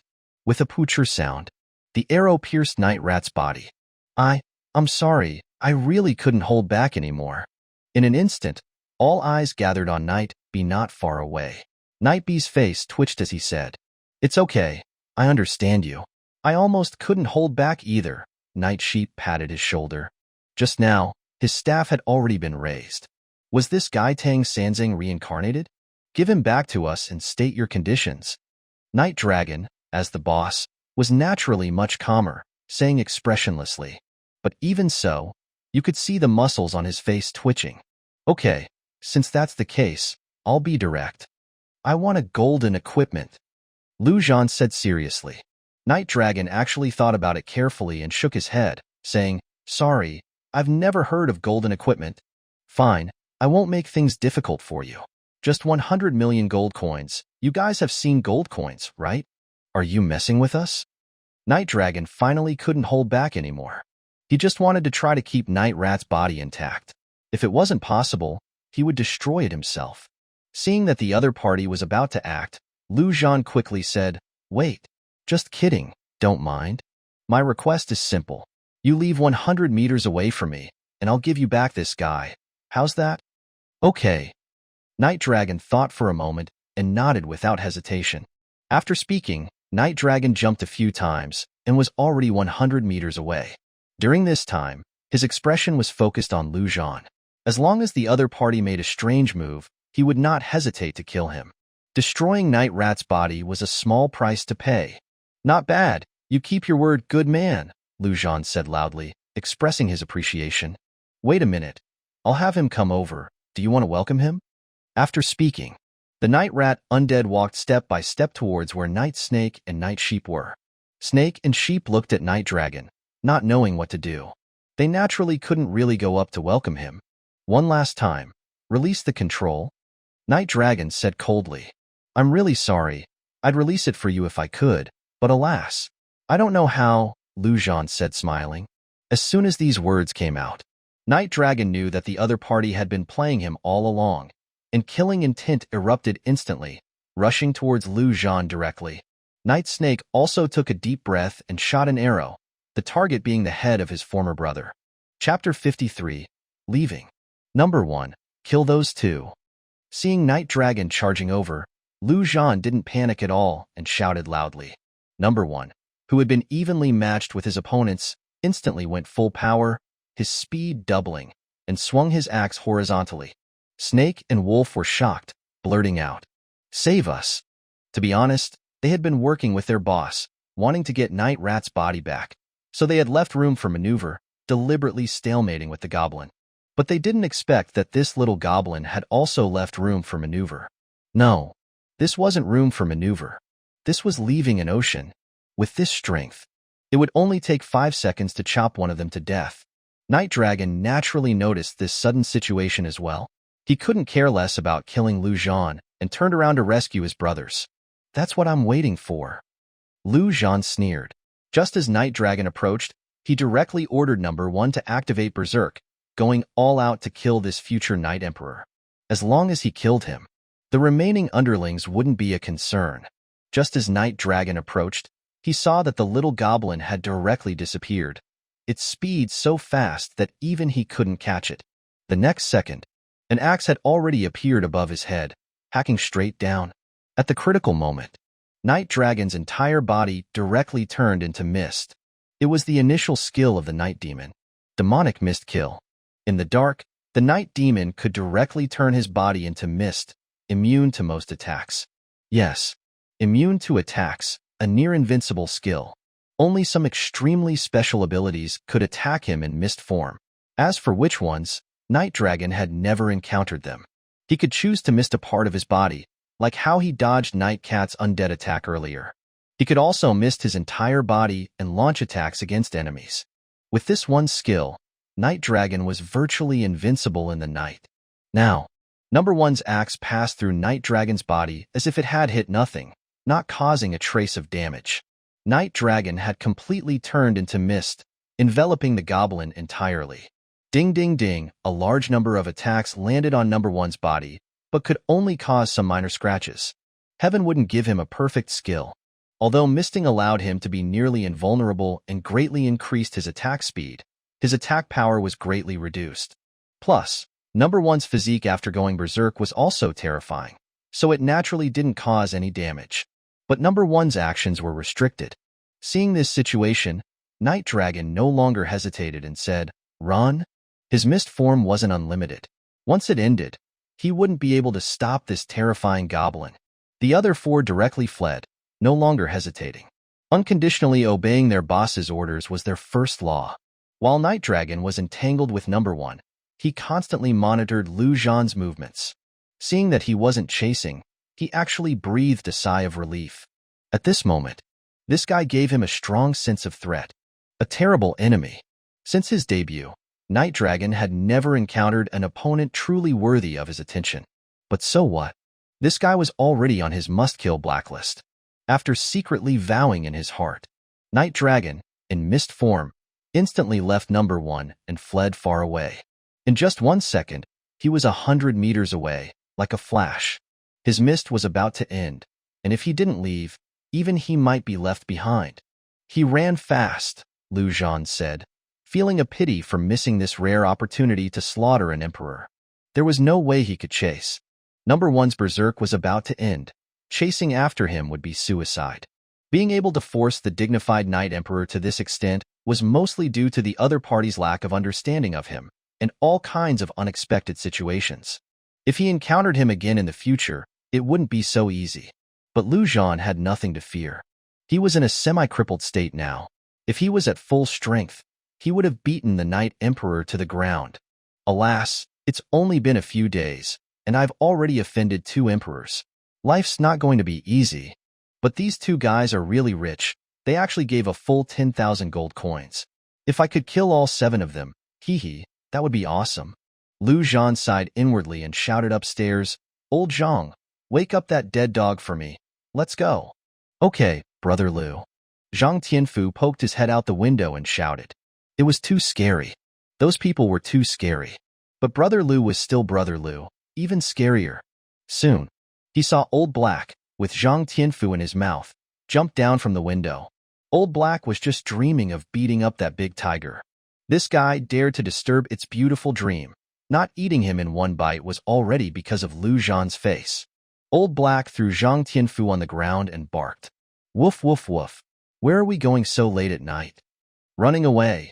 It's all your fault for being so useless," Zhan said unceremoniously, jumping on the dog's back. Number One had entered a weakened state, and if Night Emperor came back, wouldn't that be the end?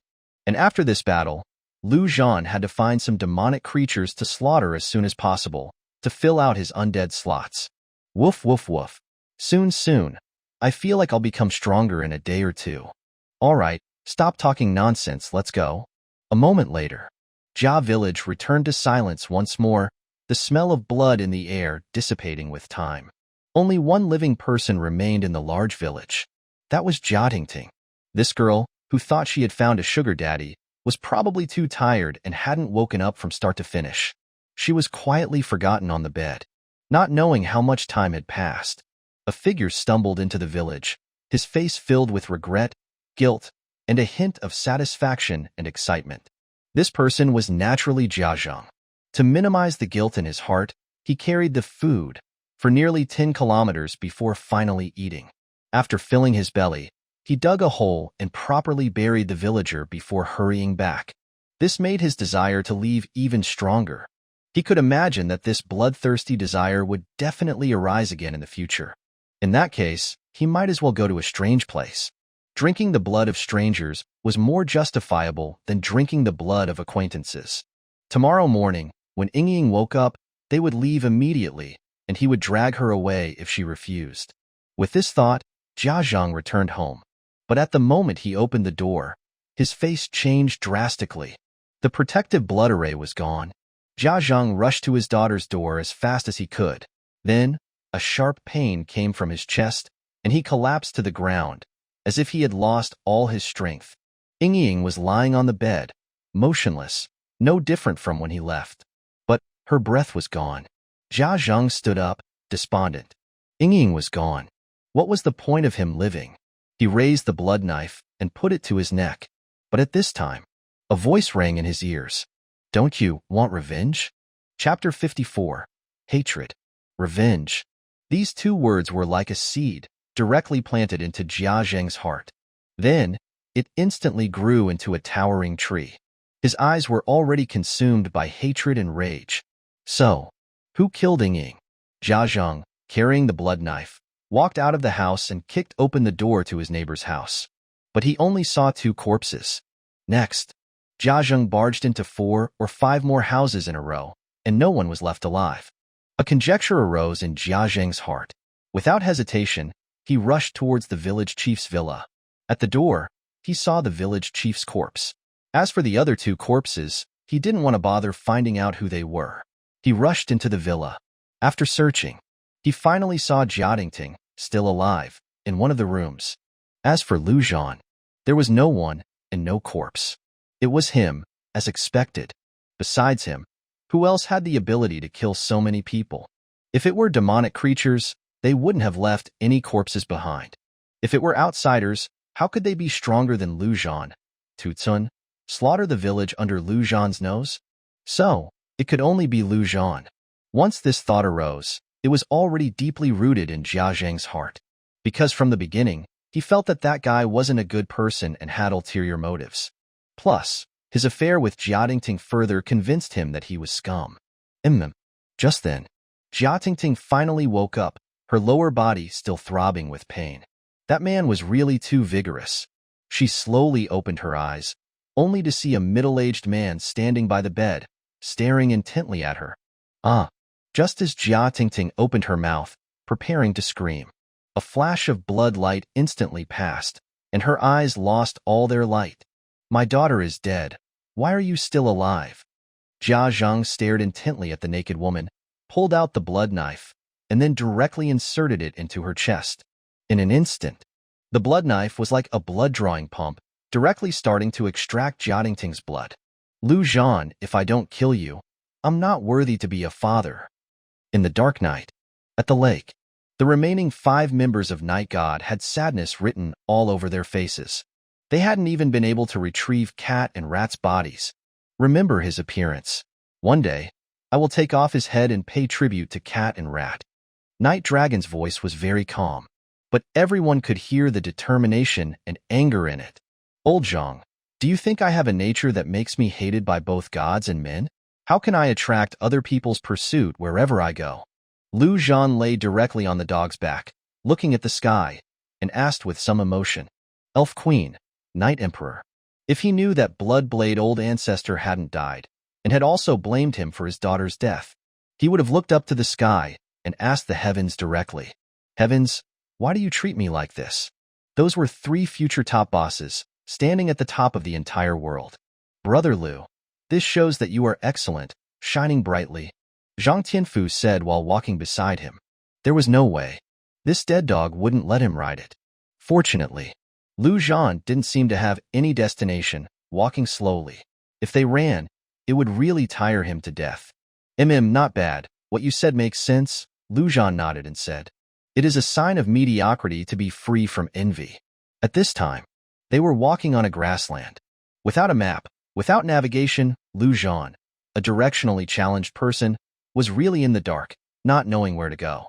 As for Zhang Tianfu, this heavenly blessing general said that he was also directionally challenged and couldn't help.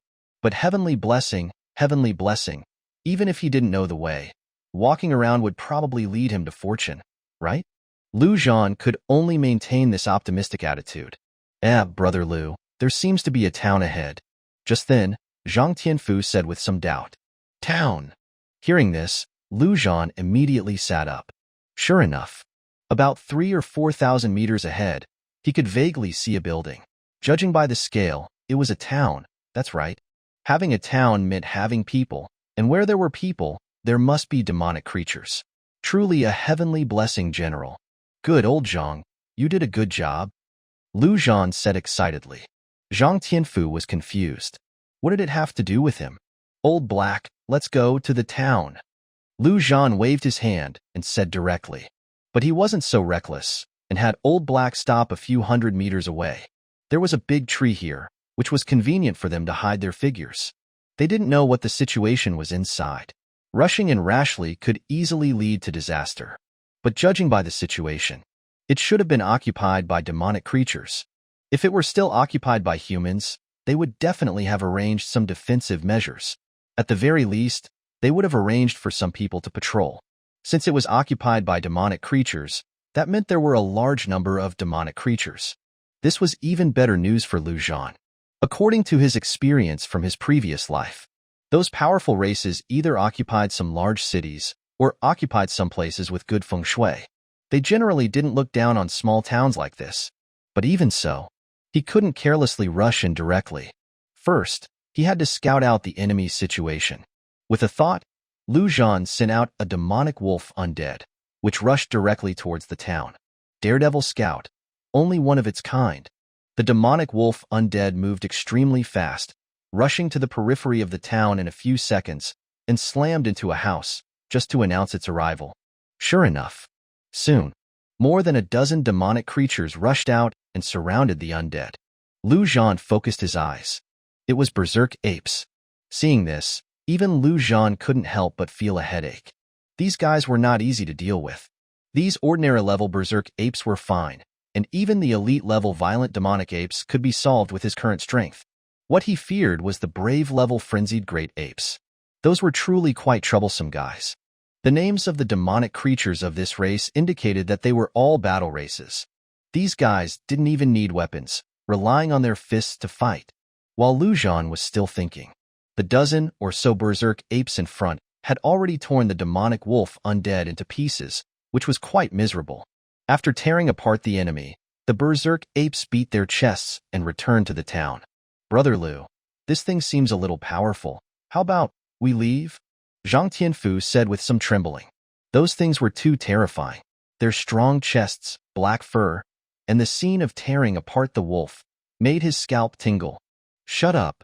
Zhan glared at the other party directly. The ape family was indeed terrifying, but that also meant that they were excellent undead materials. How could he let them go? Rushing in head-on was definitely unwise. He still had to erode them bit by bit, starting with these berserk apes first. Having more than a dozen of them come together would make too much noise, and would definitely attract the attention of other demonic creatures in the town. After thinking for a moment, Zhan already had a countermeasure. Then, he sent out another demonic wolf undead, letting it head towards the town again. Like its predecessor, it also crashed into a house. Sure enough, more than a dozen violent demonic apes rushed out again, but seeing that there was still only one demonic wolf, 4 or 5 demonic apes went back, cursing, wasting their time. Chapter 55, Brother One is so handsome. The second demonic wolf undead, as expected, sacrificed heroically again. Zhan didn't rest, and directly released the third one. Its fate was no different from the 2 old brothers. But this time, as he expected, only 7 or 8 berserk apes came out of the town. Still a bit too many. This third undead also died heroically. Zhan continued to release the fourth one. Zhang Tianfu was also a smart person, and immediately understood what Zhan was doing. He deeply understood how low the intelligence of these low-level demonic creatures was. The first time, more than a dozen came out. The second time, more than a dozen went back a few. The third time, only 7 or 8 came out. Later on, when the demonic wolf undead went to provoke them, only one berserk ape might come out. Because Zhan was gradually brainwashing these demonic creatures. The one who came to attack was just a demonic wolf. There was no need for so many brothers to go out. As expected, when the fourth demonic wolf undead went to provoke, only 4 berserk apes came out of the town. This time it was about right. Zhan directly told the demonic wolf undead to run back quickly. How could those 4 berserk apes let the guy who provoked them run away? They roared and chased after them. When they got close, Zhan pushed Zhang Tianfu out from behind the tree and said, "Quick, taunt them." Holy shit. Zhang Tianfu was about to cry. These berserk apes were at least 1.8 meters tall, and their figures were even more muscular. Taunt them? But Brother Liu had spoken, and he didn't dare not listen. So, he simply closed his eyes, put the shield forward, released the taunt skill, and left the rest to fate. These berserk apes were just ordinary demonic creatures. The taunt immediately worked, directly abandoning the undead demonic wolf and rushing towards Zhang Tianfu. Seeing this situation, Zhan didn't dare to be negligent. A sword instantly appeared in his hand, and he told number 1 to rush out together. He launched a flurry of attacks on the 4 apes. In just a few seconds, he had already knocked all the apes to the ground. Actually, he could have killed them faster by cutting off their heads, but it would be bad to transform them into undead if he cut off their heads. Alright, stop trembling. If you tremble anymore, you'll piss your pants. Zhan kicked Zhang Tianfu in the butt and said unceremoniously, "Hee hee, Brother Liu. I knew you wouldn't let me get hurt at all." Zhang Tianfu opened his eyes and said with a smile. Zhan was too lazy to pay attention to him. His eyes flashed green, and he transformed the 4 apes into undead one by one. In an instant, he felt a significant increase in his attributes. Opening the attributes of these ape undead, Zhan couldn't help but admire them. Undead berserk ape. Characteristic: undead. Strength: 53. Constitution: 52. Agility: 44. Transforming them into undead enhanced a wave of attributes. The talent enhanced a wave of attributes. The Holy Grail ring enhanced a wave of attributes, and the undead ring enhanced another wave, although it was only 1.5%. After several enhancements, the attributes of the berserk ape after being transformed into undead were almost as good as number 1's. Of course, attributes were attributes. In a real fight, number 1 would beat this thing to a pulp in minutes. But number 1 was a freak and couldn't be compared with ordinary undead. If these bursting apes could be strengthened to the elite level, their attributes would probably go to heaven. As he got stronger and stronger, the demonic creatures he transformed would also become stronger and stronger, and the increase he would get would also be greater and greater. It was simply outrageous. After admiring them for a while, Zhan collected all these undead into his space. Then, he couldn't wait to let the undead demonic wolf continue to lure them. After a moment, the undead demonic wolf trot back, followed by 3 berserk apes. Same routine. Without even having to be told, Zhang Tianfu had already taken the initiative to step forward and release the taunt skill. This time, Zhan didn't even have to go up himself, sending out the newly acquired 4 undead underlings to hammer to death their former companions in minutes. This process was already quite skilled, and he continued. 10 minutes later, there were a full 18 undead berserk apes standing in front of Zhan. At this time, his constitution and strength had both broken through 100. If he were to encounter that Night Emperor again, he wouldn't be afraid of fighting him head-on. The other guy's ability to turn into smoke was indeed perverted, almost invincible, but it must have a time limit. As long as he survived that period, what Night Emperor? He would be hammered to death in minutes. Brother Liu, should we continue? Zhang Tianfu said excitedly. Although he hadn't done much damage, he had taunted them. Moreover, in the system's judgment, taunting demonic creatures as a tank had a considerable effect. And activating strong support was a team buff skill, which also had a certain experience judgment. He got a lot of experience for killing a berserk ape. He had already leveled up in that short amount of time. He was already level 8. If he worked hard, he could even get on the level rankings. Continue, Lu Zhan said directly. Now he could transform 23 undead, and he hadn't filled them all yet. What's more, he still had to strengthen them to the elite level. Lu Zhan even suspected that even slaughtering all the demonic creatures in this small town wouldn't be enough for his use. This time Lu Zhan had enough confidence and directly released 3 demonic wolf undead, rushing towards the town. After a moment, a bigger, stronger, and more terrifying ape rushed out of the town, followed by 8 berserk apes. Violent demonic ape. Lu Zhan's eyes lit up. After fishing for so long, he finally fished out an elite demonic creature. As a result, the violent demonic ape slapped down and instantly exploded the heads of the 3 demonic wolf undead, not giving them a chance to run away. After solving the trouble, the violent demonic ape was about to take its underlings back to the town. How could Lu Zhan let the cooked duck fly away? He directly had number 1 pick up a stone, run forward a few hundred meters, and throw it at the demonic ape. With number 1's current strength and stamina, the stone accurately hit the demonic ape's back of the head. The violent demonic ape immediately turned around, wanting to see who was courting death. As a result, he saw a goblin standing upright, extending a finger and hooking it upwards. Although it didn't make a sound, the meaning was clear. You, come over here. Where could the violent demonic ape endure this kind of provocation? Without saying a word, it rushed up. Number 1 was also not afraid, swinging the axe in a horizontal sweep. As a result, the violent demonic ape stretched out its huge palm and grabbed the axe, picked up the entire goblin, and threw it out hard. The violent demonic ape used its fists to frantically beat its chest, making triumphant howls. But before it could finish howling, number 1, still in the air, forcibly turned around, shook its hands, and threw the battle axe out directly. With a poocher sound, the battle axe didn't throw towards the violent demonic ape, but towards its underlings behind it. A berserk ape didn't dodge in time, and was directly headshot by the battle axe, dying on the spot. At the same time, number 1 had already chased over at the instant the battle axe flew out. When the berserk ape fell to the ground, number 1 had already reached its side, grabbed the axe handle, and hacked towards another berserk ape. The entire set of movements was smooth and flowing, and Zhang Tianfu watched dumbfounded and couldn't help but blurt out, "Brother 1 is so handsome." Chapter 56, All-Out War. Lu Zhan's eyes were also shining, quite surprised. This little guy's attributes had hardly increased recently, but its combat power was constantly improving.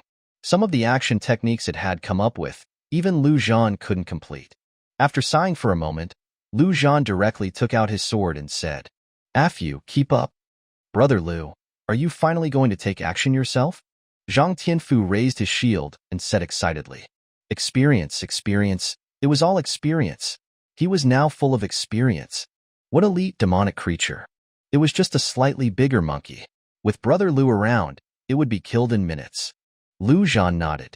Although number 1 could solve the violent demonic ape and its underlings alone, it would take too long. Now that his attributes had accumulated enough, he didn't need to be too cautious. Woof woof woof, I can't. I feel so hot all over. Woof woof woof, I can't even move. I need to rest a little longer. Old Black, who was on the side, barked quickly. Lu Zhan glanced over, and the old dog was indeed trembling all over. His whole body was red, and the black dog was about to turn into a red dog. It seemed that it was at the critical moment of evolution. All right, then hide behind the tree for now, Lu Zhan said. He hadn't counted on Old Black's combat power in this battle anyway. After speaking, he charged up with his sword, and Zhang Tianfu quickly followed. In front, number 1 had already chopped down 3 berserk apes. The violent demonic ape was mad, but that little thing was too flexible, jumping up and down, and it couldn't catch it at all. It was just raging helplessly. Lu Zhan was also not polite. When he arrived at the scene, he directly released the 18 undead apes, and a swarm of them rushed towards the violent demonic ape. The attributes of the strengthened undead apes were only a dozen points lower than those of their former leader, the demonic ape. 18 against 1 was simply a crushing victory for him. The violent demonic ape only resisted for half a minute before being hammered to the point where it only had 1 breath left. Lu Zhan didn't let the undead continue to hammer, but had 4 undead press the demonic ape to the ground, to prevent it from resisting. Then, he said to Zhang Tianfu, "You go, kill it." At the same time, let 3 undead rush to the edge of the town and start frantically smashing and destroying. It was time for an all-out war. Although he hadn't seen it yet, there was a high probability that the town had that brave-level demonic creature, the frenzied great ape.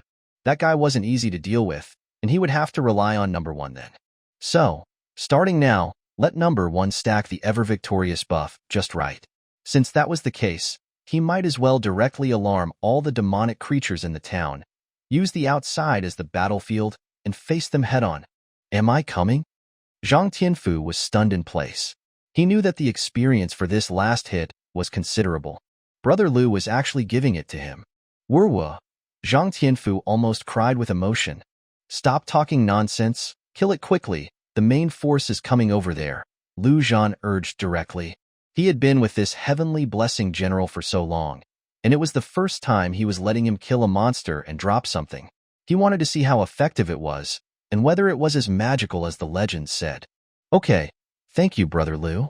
Zhang Tianfu was no longer polite, raised his shield, and frantically hammered the violent demonic ape that was on the ground. How could the violent demonic ape, a dignified elite monster, have ever suffered such humiliation? But its hands and feet were being held down by its former underlings, and it couldn't move at all. It could only let out a pitiful woo-woo sound from its mouth. Finally, after being hammered more than a dozen times, it died. He didn't know if it was hammered to death or pissed off. In an instant, Lu Zhan saw 4 small balls jump out of the violent demonic ape's body, and his eyes lit up. Good fellow. As expected of the heavenly blessing general. If it were someone else, they would have dropped 1 or 2 things at most. Zhang Tianfu was naturally very knowledgeable and didn't intend to touch the things at all. Lu Zhan glanced over. Good fellow, a skill point. And there were a full 3 pieces of equipment. Lu Zhan was shocked. Even after 2 lifetimes, he had never seen an elite monster drop 3 pieces of equipment. Was this the heavenly blessing general? It was simply terrifying. But with a big battle about to break out, he didn't look at the 3 pieces of equipment carefully and directly threw them into the space ring. Then, his eyes began to flash green as he said to the violent demonic ape on the ground, "Stand up." In an instant, the violent demonic ape's closed eyes suddenly opened, and green flames replaced its original pupils. It just stood up straight, motionless. Undead Berserk Ape. Characteristic: Undead. Strength: 67. Constitution: 65. Agility: 56. Strong. In front of the town, apes had already begun to emerge continuously. At a glance, there were at least 2 or 30, and they were still rushing out. These apes didn't attack immediately. Because they saw that the troublemakers were their companions, they couldn't turn around for a while. Lu Zhan directly had the 3 undead launch an attack and killed a berserk ape in a 3-on-1 fight. This finally angered the other party. A large group of apes swarmed up and instantly tore the 3 undead apart. A violent demonic ape quickly discovered the existence of Lu Zhan and the others and howled, launching a charge. On number 1's side, 8 berserk apes had been chopped down, leaving only 1. The ever-victorious buff had begun to show its initial effect. This last one didn't even need to be chopped with an axe. A small fist went down and directly pierced through the other party's chest. And in Lu Zhan's mind, the long-lost upgrade sound finally rang again. Level 12. 25 undead. Lu Zhan's eyes flashed green constantly, and the dead berserk apes stood up one after another. Soon, the undead had all been replenished. Number 1. Plus an undead violent demonic ape and a full 23 berserk ape undead. Lu Zhan's strength and constitution had both broken through 130.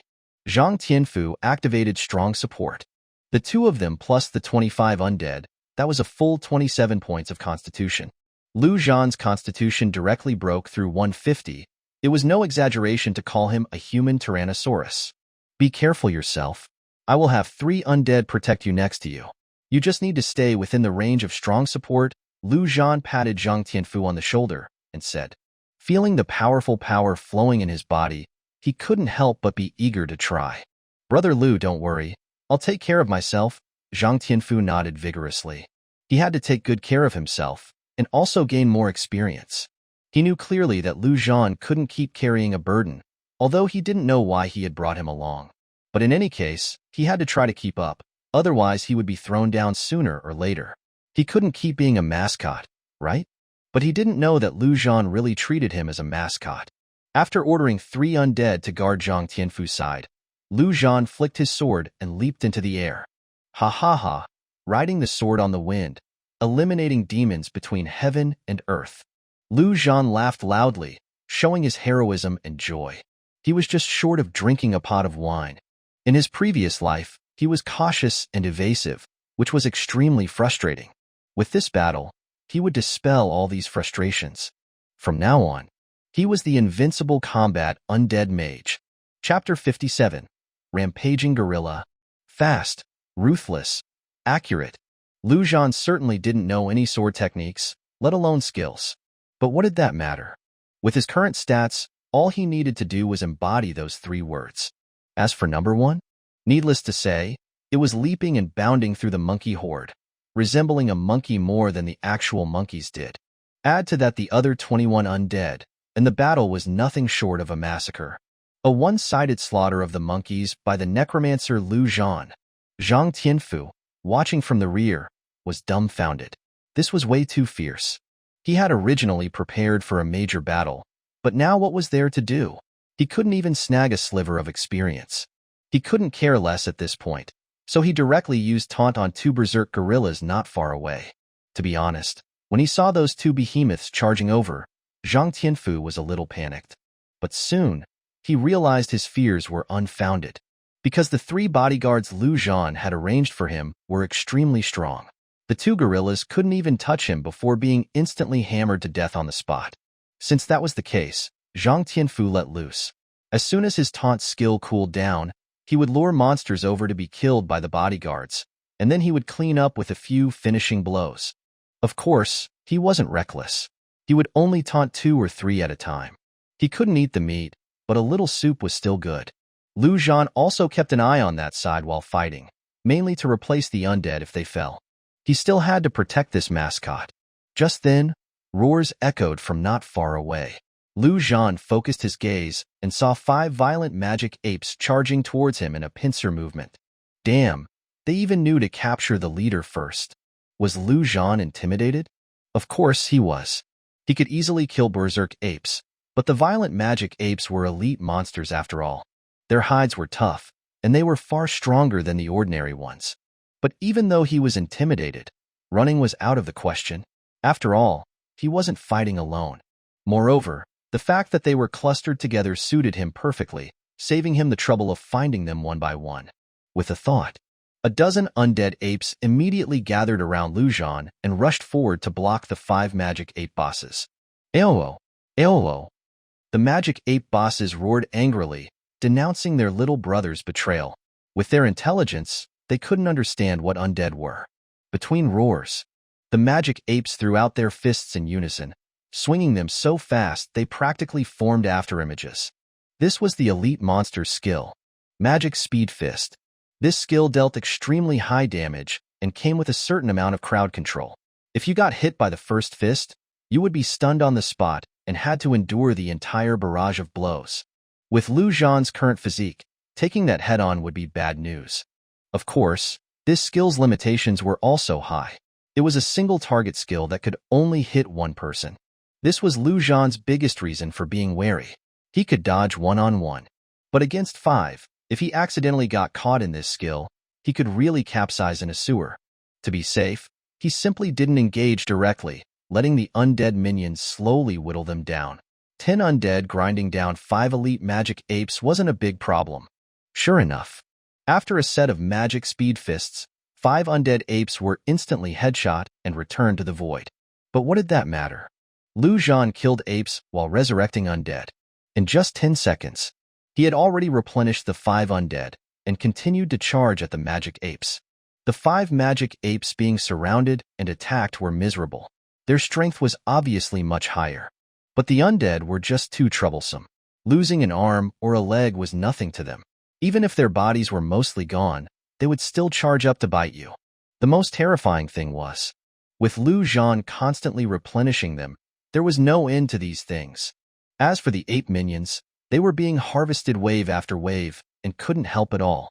On the contrary, they were providing materials to replenish the undead. 3 minutes later, finally, one of the magic apes couldn't hold on any longer and fell to the ground, dead. It was covered in wounds, with hardly any complete place left. But it didn't matter as long as the head was still there. Lu Zhan's eyes flashed with green light, and the magic ape that had just been hammering the undead instantly switched sides and attacked its former comrades. Once a breakthrough appeared, the other 4 magic apes couldn't hold on any longer. The second and third fell one after another and then stood up again. Up until now, Lu Zhan's strength was getting stronger and stronger, while the number of monsters on the other side was greatly reduced. The most terrifying was still number 1. This guy was so fast he almost formed a bolt of lightning. Wherever it went, apes fell to the ground, and even Lu Zhan couldn't quite see its figure. Ayo. Just then, a roar suddenly rang out, and Lu Zhan's expression changed. He immediately covered his ears with his hands. At the same time, he immediately told number 1 to return to his side and kill the apes approaching him. The next second, his head felt like it had countless silver needles stuck into it. His head was splitting with pain, and his mind even went blank for a moment. Zhang Tianfu, not far away, fainted directly to the ground, with blood constantly flowing out of his ears. Fortunately, the 3 undead were guarding him and were not affected. Otherwise, this fainting spell would have been enough for the apes to crush him. But soon, Zhang Tianfu regained his senses and struggled to get up from the ground, his face full of horror. What the hell was that? 2 or 3 more of those, and he was afraid he would be roared to death. Lu Zhan shook his head to clear his mind. In the moment of confusion just now, the remaining 2 magic apes were also clever and charged at him as if their lives depended on it. Fortunately, number 1 returned in time and beheaded those 2 guys. Lu Zhan tore off 2 pieces of cloth from his clothes, rolled them into balls, and stuffed them into his ears. At the same time, he roared at Zhang Tianfu. "Stuff something in your ears, stay away, don't turn on strong assist." That guy was finally here. Hero tier monster. Rampaging gorilla. The roar just now was this gorilla's signature skill, gorilla roar. The apes and magic apes' roars were pure roars, but this guy was different. The rampaging gorilla's roar was like sonic magic, directly entering from the ears and damaging the brain. Fortunately, the undead were not affected by this. Otherwise, Lu Zhan would not dare to challenge this thing. In his previous life, countless people had been roared to death. Lu Zhan had also experienced it, but he was lucky enough to be far away. Later, people living in the apocalypse almost all had earplugs on hand, just in case. As soon as Lu Zhan finished speaking, a huge figure descended from the sky like a dark cloud. With a boom, the ground directly shook, and Zhang Tianfu, who was running away, stumbled and fell to the ground. He didn't care about the pain and quickly got up and ran. That figure was too terrifying. He instantly thought of a movie. King Kong. Number 1. The big guy is here, can you do it? Lu Zhan took a deep breath. Even in his current state, he couldn't help but feel a little nervous facing this big guy. The rampaging gorilla's appearance was just too oppressive. It was nearly 4 meters tall, and its thick limbs were probably 10 times as thick as Lu Zhan's. Number 1's small figure really looked like an ant in front of it. Chapter 58. Earth-shattering. The rampaging gorilla, who made a domineering entrance, kept pounding its chest and roaring again. Roar, roar, roar. Roar your ass. Lu Zhan cursed loudly. Number 1, shut it up. Even with his ears plugged, he still felt bursts of headaches. This was the gorilla's most troublesome aspect because its gorilla roar had no cooldown whatsoever. It roared whenever it wanted. Of course, the rampaging gorilla was still a living creature after all. If it kept roaring, it would not only be out of breath, but its throat would also not be able to handle it. Upon receiving the order, Number 1 leaped up directly and jumped in front of the gorilla. The gorilla didn't care and kept roaring. At the same time, its huge palm directly swiped over like swatting a mosquito. But the next second, blood splattered everywhere. The rampaging gorilla's roar directly turned into a scream. Number 1 actually penetrated the gorilla's palm with its entire body, cutting a hole in it. Finally, it's quiet. Zhan breathed a sigh of relief. Number 1. I'll leave this big guy to you. The gorilla's roar damage was related to mental strength. The higher the mental strength, the less the impact. Zhan's 3 main attributes were terrifying, but his mental strength didn't have the undead's blessing, only 20-something points, which was not enough at all. He simply let number 1 fight this big guy one-on-one. He would honestly kill the ordinary and elite monsters. The 5 violent magic apes that he had previously killed had all been resurrected as undead. Taking these 5 new minions with him, Zhan directly moved away from the boss fight to kill the ordinary elite monsters. On the field, the rampaging gorilla, whose palm had been pierced, had its rage value soar. It wanted to personally grab that little goblin and crush it into meat paste alive. However, number 1's movements were too fast. It even jumped on the gorilla's body, jumping and cutting everywhere. No matter how angry the gorilla was, it could never touch number 1's figure. At this moment, its huge size became a burden to it. It couldn't even let its minions come up to help. In previous battles, the rampaging gorilla had directly crushed its opponents with its terrifying physique. It didn't care about some little mosquitoes. This clan was famous for its thick skin and flesh, and ordinary attacks couldn't even knock off a hair. But number 1's damage was too high for it to ignore. The gorilla roar had no effect on it, not to mention its high agility and high damage. This little guy was completely the rampaging gorilla's nemesis, and the kind that killed it to death. In just 1 minute, the rampaging gorilla's massive body was covered in blood, all its own. Number 1 was also very cunning, focusing on attacking the gorilla's upper body, even digging a hole in its chest. But even so, the rampaging gorilla had no intention of falling. It had to be said. Its health bar was really thick, but it didn't matter. It was just a matter of spending more time. Anyway, number 1 wouldn't get tired. On the contrary, it was getting more and more courageous. It didn't even need to turn on its berserk state. It was not a problem to grind this gorilla to death bit by bit. It could only be said that when number 1's stacking of becoming braver as it fights reached a certain level, the ending was already determined. Ayo, ayo, ayo. The rampaging gorilla had completely lost its mind from being stung. It jumped up and down, directly trampling several ape minions to death, just wanting to shake number 1 off its body. But this little thing was like dog skin plaster. No matter how it shook, it was always jumping on its body, and then chopping an axe to the left and chopping an axe to the right. Whoa! The gorilla was completely desperate. It raised its fists high into the sky, wanting to make a final struggle. Seeing this scene, Zhan also became a little nervous and focused all his attention to prepare. This big guy was going to unleash a big move. The next second, with a boom, the rampaging gorilla's fists directly slammed onto the ground. In an instant, the ground shook violently. For a time, whether it was the undead or the apes, all were shaken into the air. There was only one person who jumped up voluntarily. It was Zhan. He jumped up the moment the gorilla hit the ground. His timing was not too fast or too slow. He grasped it just right to avoid being shaken into the sky. Zhang Tianfu, who had escaped far away, was stunned to see this scene. In front of him, the gorilla slammed its fists on the ground, and then countless monsters were shaken into the air. This scene was too shocking. At the same time, his heart couldn't help but clench. From his perspective, he naturally couldn't see that Zhan had jumped up voluntarily. But this was not the end. He saw the gorilla raise its fists again and then hammer them down with force. And as its fists went down, those who had been shaken into the air all fell rapidly. As the gorilla's fists hit the ground, the monsters and undead all slammed into the ground at the same time, and then were shaken away again. Zhan jumped up a second time, successfully dodging it. But Zhan didn't dare to be careless.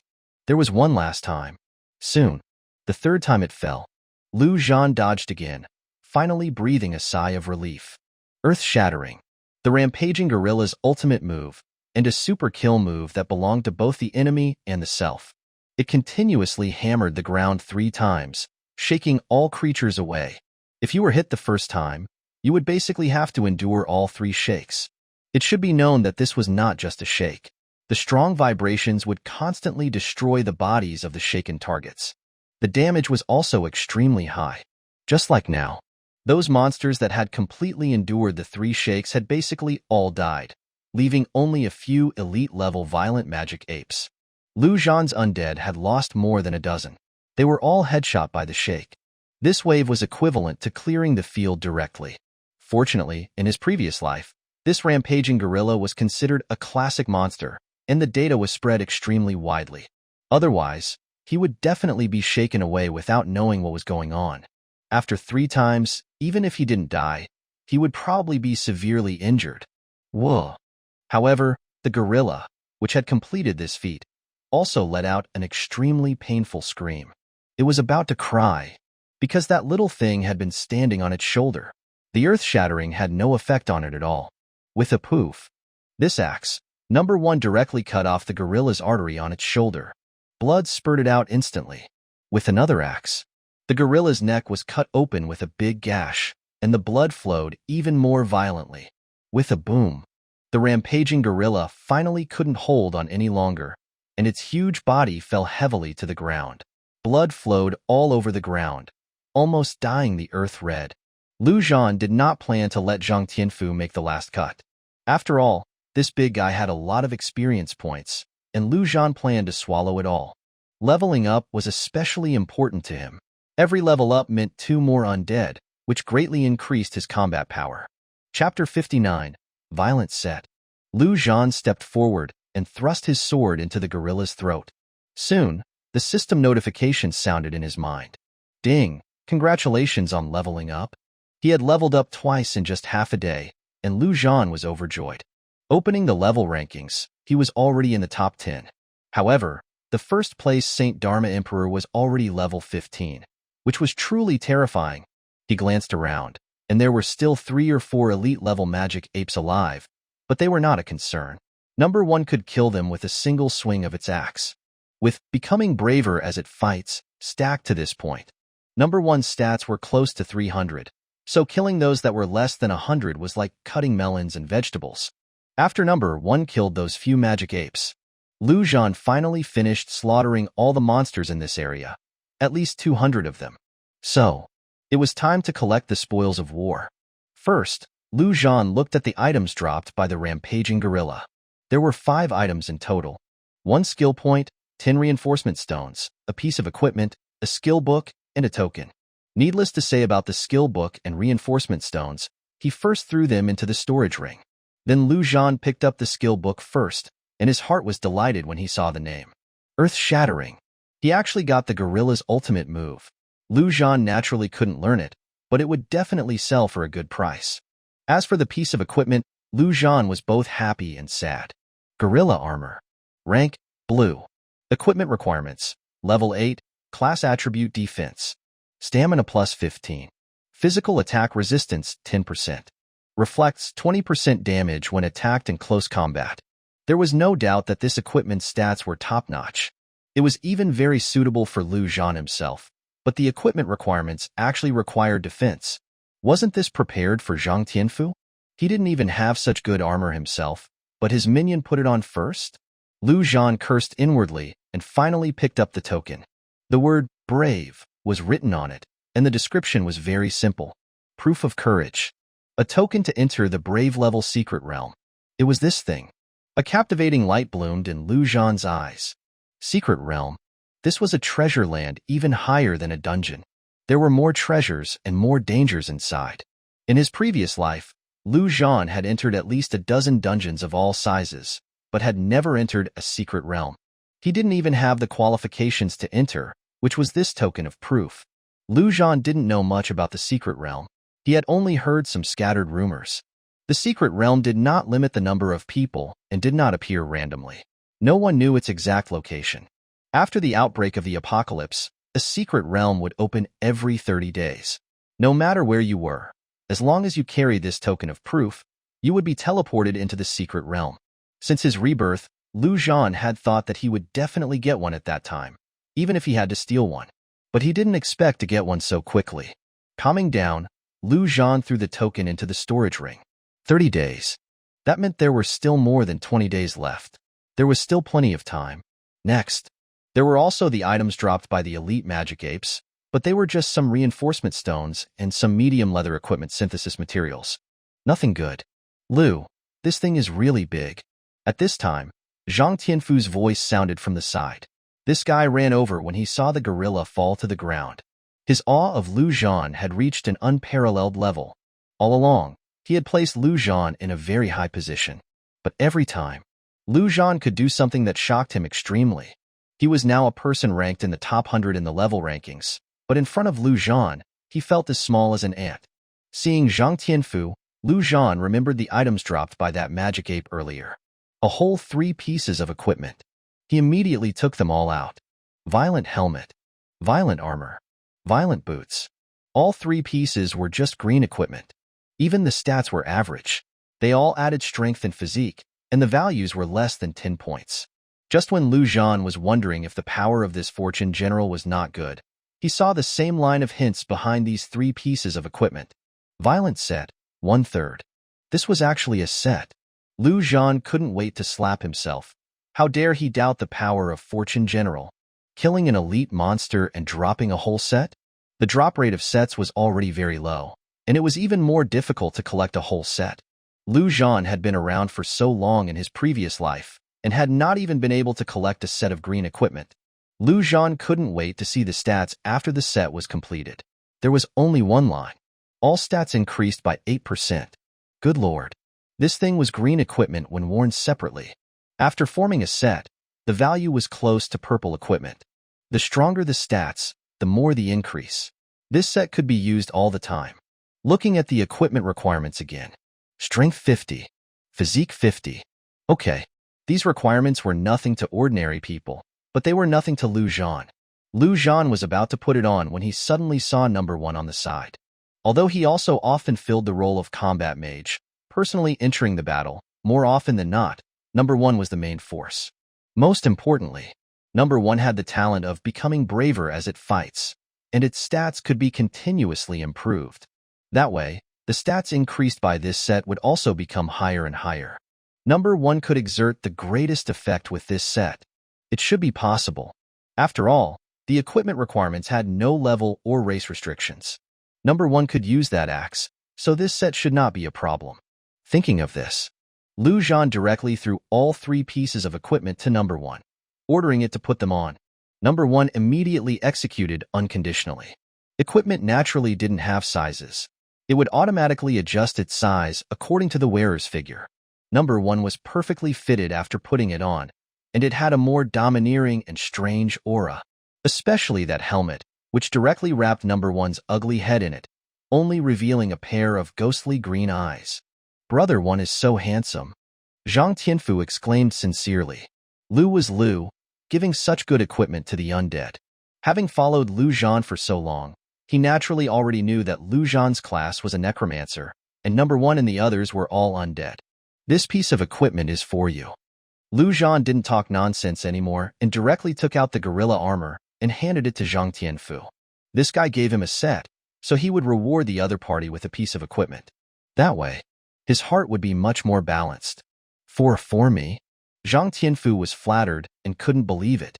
But he also knew that Lu would do what he said, so he didn't hesitate and quickly took the equipment. When he saw the stats of this equipment, Zhang Tianfu was even more shocked. Top-notch. Although Lu couldn't wear this armor himself, it could definitely be sold for a very high price on the trade market, but he just gave it to him. I'm moved to tears. Zhang Tianfu was silently moved in his heart. Chapter 60, Griffin. After collecting the spoils of war, Lu Zhan looked around again. He took a deep breath. Next. It was a big project. There were more than 200 ape corpses. Even if some of them had their heads blasted by the rampaging gorilla, there were still more than 100 left. Turning all these corpses into undead and sacrificing them. This project was not an ordinary one. Lu Zhan first focused his attention on the big guy in front of him. This guy would be Lu Zhan's first brave level monster turned into an undead, which he was very much looking forward to. First, naturally, he would add 1 skill point to undead reincarnation first. That's right. Lu Zhan's voice sank with excitement as his eyes glowed and he declared, "Arise, my undead." Boom. The rampaging gorilla stood up straight, unmoving. Though it did not cry out nor beat its chest, it felt more dangerous. Zhang Tianfu couldn't help taking a few steps back. afraid that this big guy would give him a punch. Undead rampaging gorilla. Traits: undead. Strength: 113. Stamina: 120. Agility: 98. Its stats broke 100 on average. At this stage, it was the apex of human strength. Even among monsters, it was on par with the higher-level races. However, Zhan didn't smile, and his eyebrows furrowed. He looked at the big guy, and he looked at number 1. He hesitated. He was hesitant about sacrificing the big guy to number 1. He would never give up number 1, and had to keep strengthening it. Number 1 had reached the highest level of the elite ranks. Ordinary undead wouldn't be effective to sacrifice. He could only sacrifice the undead that had already risen to the level of the brave. After a pause, Zhan finally made up his mind. He moved and sacrificed, mainly because the gorilla's size was just too big. Sometimes, big isn't always a good thing. Zhan was incredibly nervous at the moment. If it failed, he might just cry. Fortunately, God did not disappoint him. Ding! Congratulations on the successful sacrifice. The rampaging gorilla's body began to dissipate and went into number 1's body. When the gorilla disappeared, number 1 disappeared from the battlefield. Zhan's heart skipped a beat. Had it been destroyed by so much energy? Ding! Your undead is going through an evolutionary period. It will last 24 hours. Please be patient. Zhan was dazed.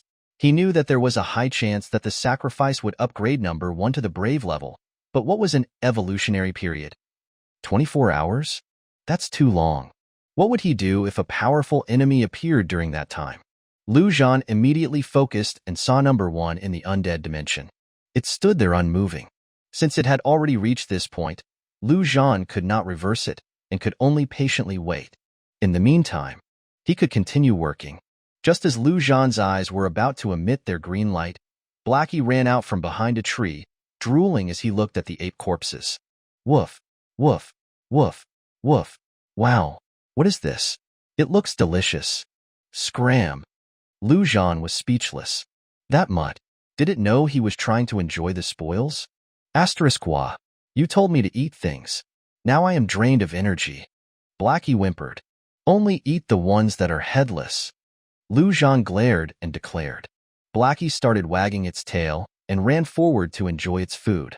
Although that dog was annoying, it was very obedient.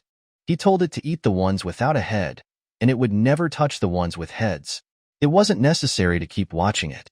Zhan sat on the floor and began to transform the corpses near him. The 26 undead had been raised. That was just the foundation, and the true work began with sacrifice and fortification. Zhan thought of the workers who built cars on an assembly line. That was exactly what he was doing. After Zhan put all of the undead in his dimension, he started his true work. Raise undead, sacrifice, raise undead, sacrifice, raise undead, sacrifice. It was an infinite loop. But the apes were powerful, and the sacrifice provided a fantastic effect. The system's voice rang out when he was on his 9th sacrifice. Ding! Congratulations on your sacrifice. Ding! Congratulations on raising your undead to the elite level. The first undead elite ape had been born. Undead Berserk Ape. Traits: Elite Undead. Strength: 85. Stamina: 89. Agility: 76. Not bad. Zhan calculated that if he sacrificed all 26 apes to become elites, his 3 stats would go over 200. That's invincible. He immediately began to work with all his might. Chirp chirp. A few piercing and domineering cries echoed from afar. Zhan's face changed, and he looked up. A few 100 meters away, some creatures were rapidly approaching. They had pairs of yellow and brown wings, bodies like a powerful lion, and a head and limbs like an eagle. What are those? Zhang Tianfu could not help taking a breath. He was sure that creatures like that could not exist in his normal world. Those were monsters. Griffins. Zhan became grave. There were countless races of monsters. Goblins were the lowest, apes were an average race, and griffins were upper middle. They stood at the top of the food chain. He had never expected to meet a griffin here. It was clear. Those griffins were headed for them. The scent of blood might have attracted them. Run? Zhan considered it, but he knew that they could not escape. They were not fast enough. All that was left was to fight. Right then, number 1 was in its evolutionary period. Damn, Lu Zhan cursed. Are you going to use your good fortune? Or what? Zhang Tianfu stared, confused. How is this my fault? But he didn't dare retort, and could only respond, so, sorry, Lu. 3 seconds had passed. The griffin had flown a few hundred meters to stand above them. Lu Zhan observed that there were 5 griffins. That said, they were just normal rank griffins, and not elite gold griffins. Still, even a normal griffin would be difficult to deal with. Most problematically, they could fly. Air to ground was a big advantage. Lu Zhan could only attack in the moment that they dove towards the earth. The enemy had taken the initiative,